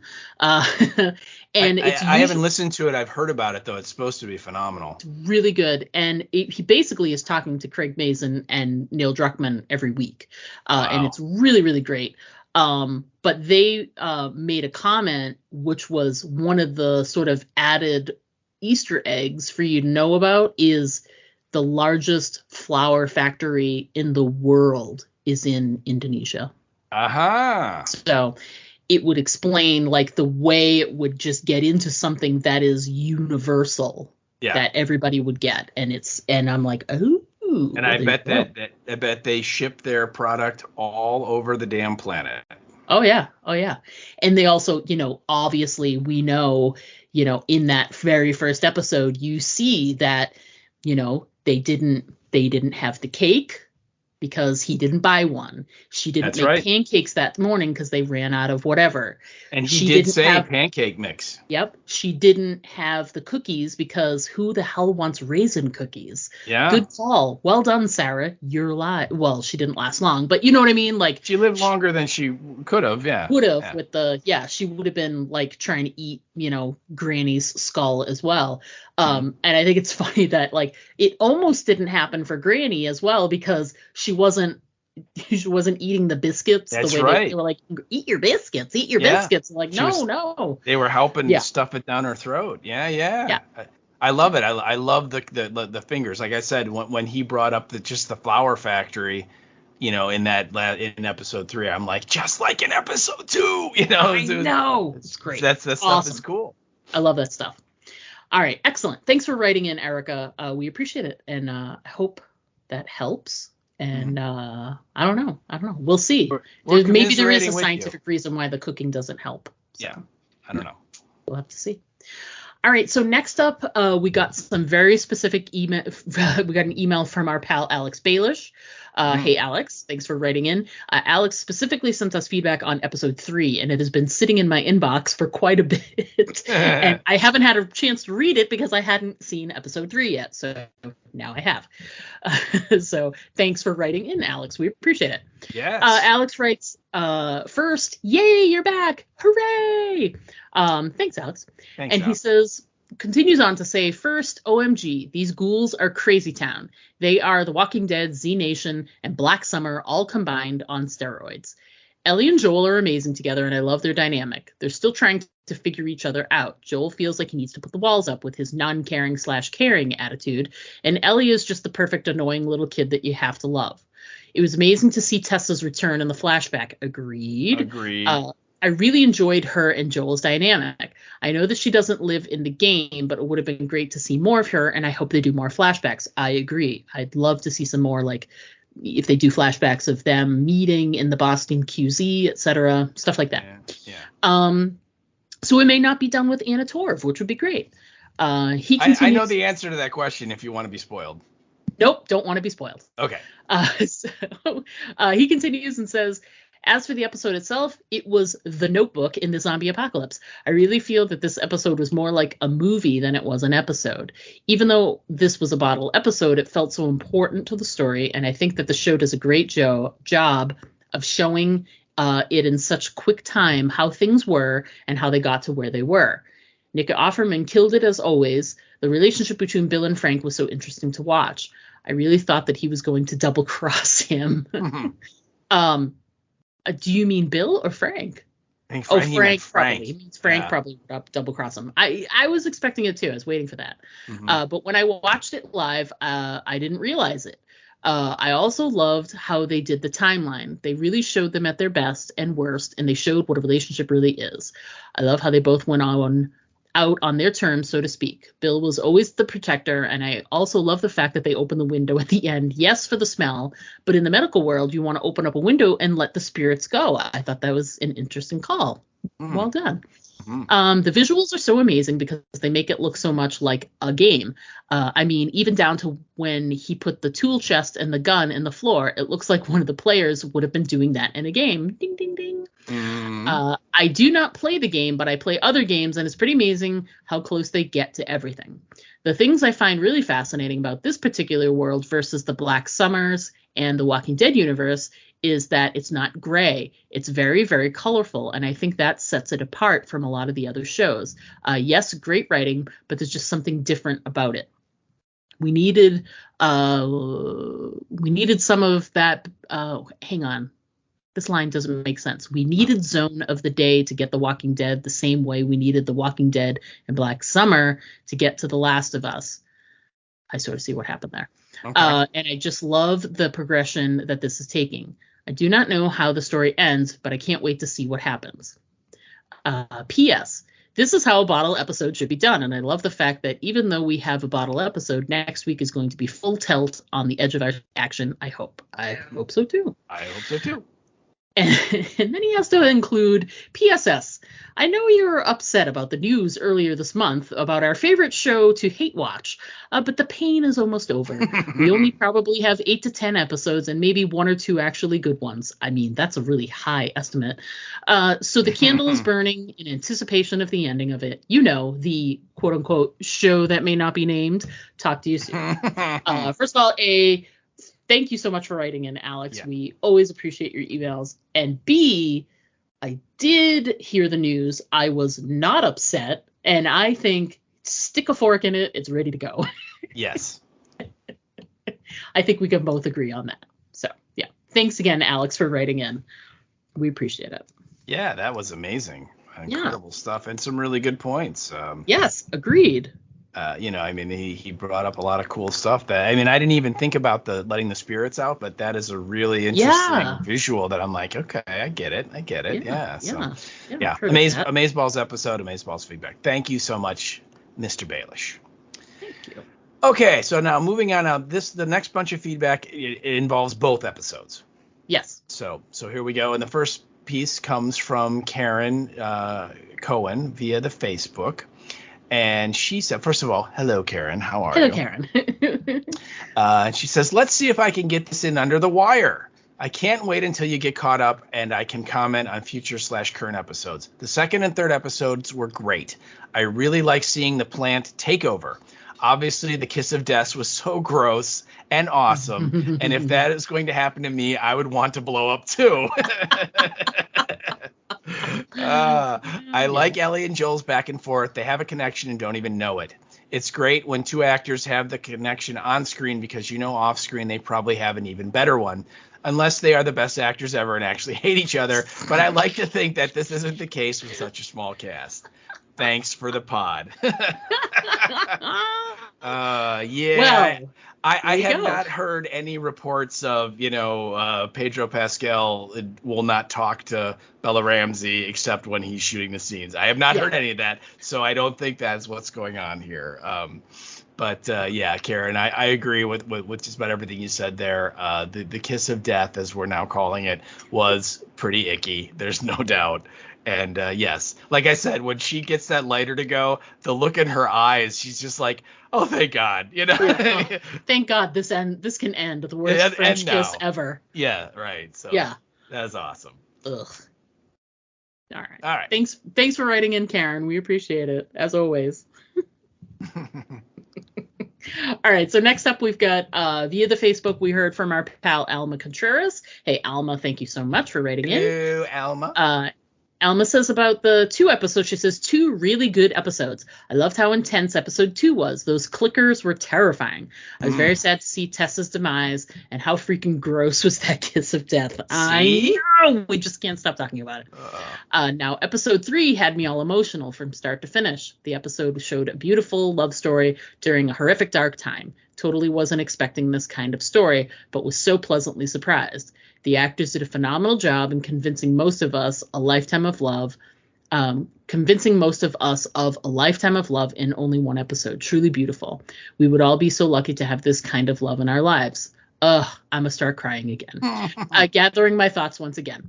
Can't wait to hear what you guys thought. By the way, now that you watched episode 3, doesn't the Depeche Mode song from episode 1 have a little more meaning behind it? And Alma did write in a little comment, I think after we posted our feedback for our episode 1, our last podcast, and she made a comment about how she can't wait to see how we look at the Depeche Mode song after episode 3 once we watch it. So we have, and yeah, she's not wrong. I mean, now they literally are taking a ride. So yeah, with my best friend.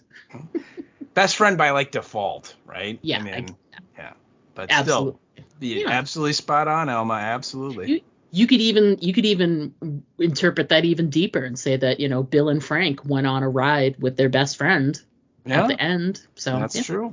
Yeah. Excellent. Good feedback, Alma. Thank you so much, as always, for writing in. We always appreciate it. Thank you. And by the way, I have to say, I love that she added the throwing up emoji when she was talking about the kiss of death. That was a nice touch, and I think we are all right there with you. Yes, we are. We are absolutely right there with you. Gross. Ugh. All right, so moving on, our next bit of feedback comes from our international desk, and it comes via the Facebook from Bev2. Hello, Bev. Hey, Bev. How are things across the pond there? Hopefully you're doing well. She says, this is looking like it's going to be one of the all-time favorite TV series. Episode 2 just threw pure horror at us with some freaky-looking monsters, creating tension that just builds until the final kiss. She goes, what about that kiss? The final act of violation by a monster that just wants to control everything. Well said. Yeah. Well said, yeah. And then she goes on to say, episode 3 is a masterclass in tender performance and subtle writing, set up to not only remind the leading actors, but us as well, what we survive for. When you have a series with such a powerful, scary enemy, you need to have these quieter, more thoughtful episodes to help define the character's purpose. I know that there's been some backlash for this being a gay love story, and my husband Rob has a theory about this episode. He believes that writers threw this in to weed out the dickheads from their fandom, and that more shows should do it. Great to have you both back again. Oh, thank you, Bev. It's so nice. Bev, yeah, I have seen a lot of the internet chatter about this episode. And you know, some of the backlash that has come up from it, and yeah, there are a lot of you know, jarheads out there that are like, well, I don't understand, you know, what's with all this stuff in the middle of my zombie show, and you know, they can just jog on, you know. Yeah. So, but excellent feedback, and I think we both agree with what you just said. Absolutely. And thanks for writing in, Bev. Oh. Yeah, absolutely. Yeah, thanks for taking the time. All right, next up we've got a email. Amelia emails. I love them so much. Amelia from Pitney and Amelia's podcast. Hello, Amelia. Hello, Amelia. It's funny because she was like, I'm going to try and write in. And then when we had to postpone, because work is terrible and I don't want to talk about it. So we had to postpone from recording last night to tonight, and I threw something out there on the internet, and she responded and said, good, I'm glad, because I wrote out a whole email and I sent it to myself instead of sending it to you, so I'll forward it along now. So the following email didn't even come to me to begin with. It went to Amelia. She sent it to herself because, you know, if you can't love yourself and send messages of love to your own self, then really that's what you need in life. I do. Okay. So again, Amelia, thank you for sending it twice. I appreciate it. So she starts off by saying, woo, Diana and Steve are back, y'all. And this is all in caps. Yeah. And I just want to put a little aside in here before I continue that if you ever are low on your self-esteem, start a podcast. It'll help. And then what you should do is take a break for quite a bit, and then unexpectedly, without a lot of fanfare, just like all of a sudden you come back, and the outpouring of love that we have received, it's crazy. Like, it gives me so much. It just lifts me up. I love it. So just reading Amelia's line there, just sort of, I wanted to make sure I hit on that, because we got a lot of messages, lots of people just saying they're excited that we're back, excited we're covering this, and it felt really great. So thank you for also feeling that same way, Amelia. We appreciate it. We do. Yeah. All right. So moving on, Amelia continues and says, this is going to be tough to write because I not only have to write it fast, but I have to keep episode 4 out of my head as I'm writing. Ah, damn it. I know that's tough, people. I'm sorry. We're almost caught up. Almost. She says one more double. Yeah, one more double and we're caught up. She says, and since I wasn't around to give my thoughts on the first episode, I'm just going to kind of mush everything together. Okay, so there you go. I love this show like, whoa. I'll start off by saying that my husband and I didn't play the game, but he decided to read and watch a bunch about it before the show started. And I have to keep telling him to shut up every time he tries to pre-explain something to me, like, dude, I'll ask you if I have a question. Otherwise, zip it. I'm watching Pedro Pascal be beautiful on my TV, right? Loving all of the casting, even if most of the characters coming and going at an alarming rate. It's just not what we're used to, right? We're used to a big, like, grouping of characters, and they just stay and stay and stay. They do. You know, Yeah, no matter what. The occasional one gets ripped apart in a revolving door, but that's it. Yeah, but against all odds, they survive for years in a zombie apocalypse. It's strange, huh? Anyway, all right, coming and going. Alarming rate. But I don't think we're going to have that Walking Dead problem of having a cast that's way too damn big to keep track of. Reading my mind. Because Joel and Ellie are on the move and not picking up hitchhikers. Excellent writing, beautiful production design, flawless makeup effects, and a budget that The Walking Dead could have only dreamed of in its early seasons. Can you imagine how The Walking Dead could have spent that kind of money if they weren't having to pay the salaries of like 300 main characters? Right? But more than anything, even more than Bill and Frank, who I can't talk about without full snot crying, I want to talk about how cool it is to have a zombie story that isn't of the Romero variety. Because before he remade the genre, zombies were living humans that were enslaved and used as puppets by some entity. That's what the cordyceps infected really are. They aren't the living dead because they never died. They're nearly dead puppets because being used by the fungus. And I have the feeling that just like how the fungus took advantage of all the abilities of an ant, now that they have human hosts, they can take advantage of what humans can do. They'll use our violence and gullibility against each other, maybe.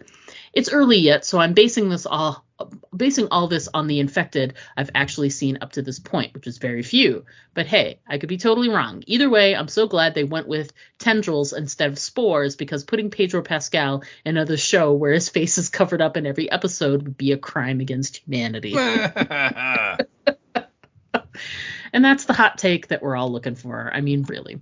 Amelia, I cannot even tell you how much pleasure your emails give me, and I really, really hope that they continue. And don't forget, you need to start writing one about episodes 4 and 5. Yes. You said you didn't want to talk about episode 4. Well, now's your chance. Once you hear that this podcast is out, send us the episode 4 stuff. Well, and you said she can email it to herself and then forward that one to us. Yes.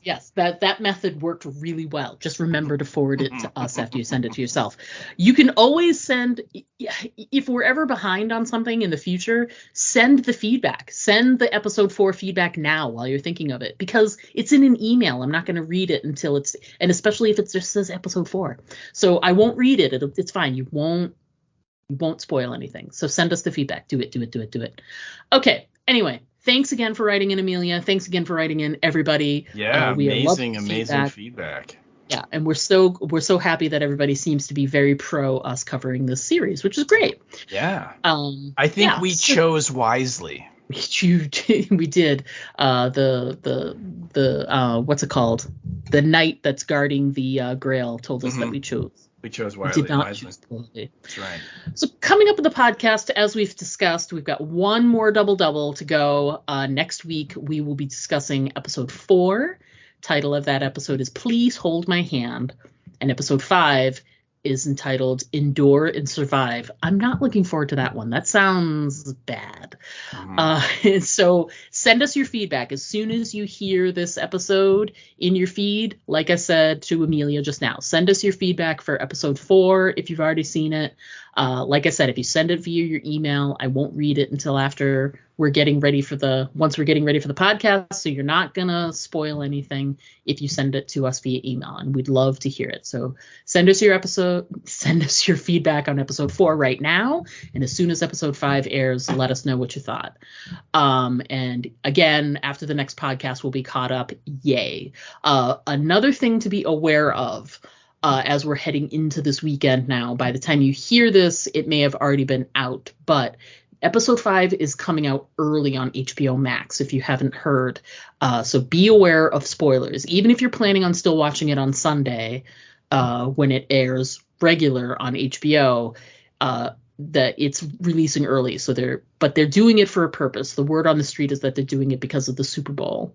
So here in the States. So just be careful. The Super Bowl is a worldwide phenomenon as well. It's like the one American sporting event that pretty much a lot of the rest of the world watches. Right.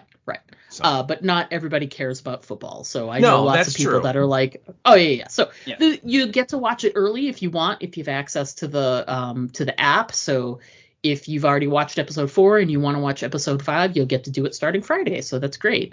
If you were still planning on watching it on Sunday with friends or family, or if you've got a whole thing where you do it on Sunday, just beware over the weekend that you might see some stuff about episode 5. So just tread lightly, as I will. Although I'll probably just watch them both. There you go.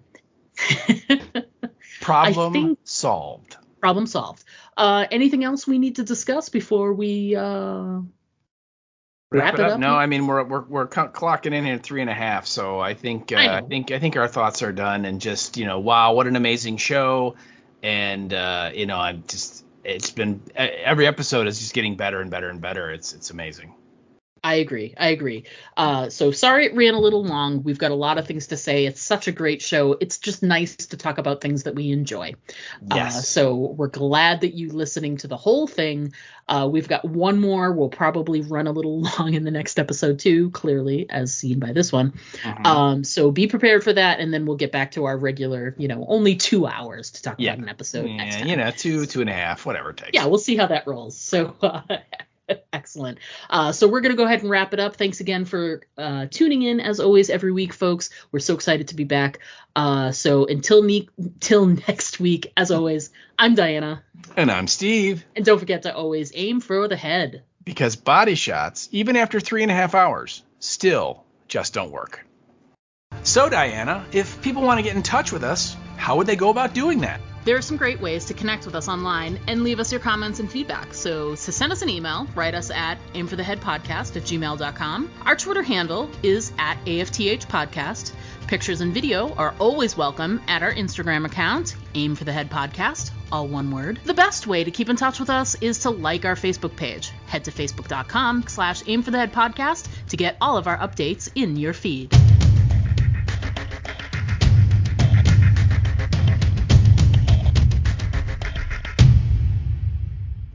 We're, knock wood. Fingers are crossed. Yeah. Excuse me. Oh my. Obviously, it's making me gassy. I was going to say, have you been drinking too?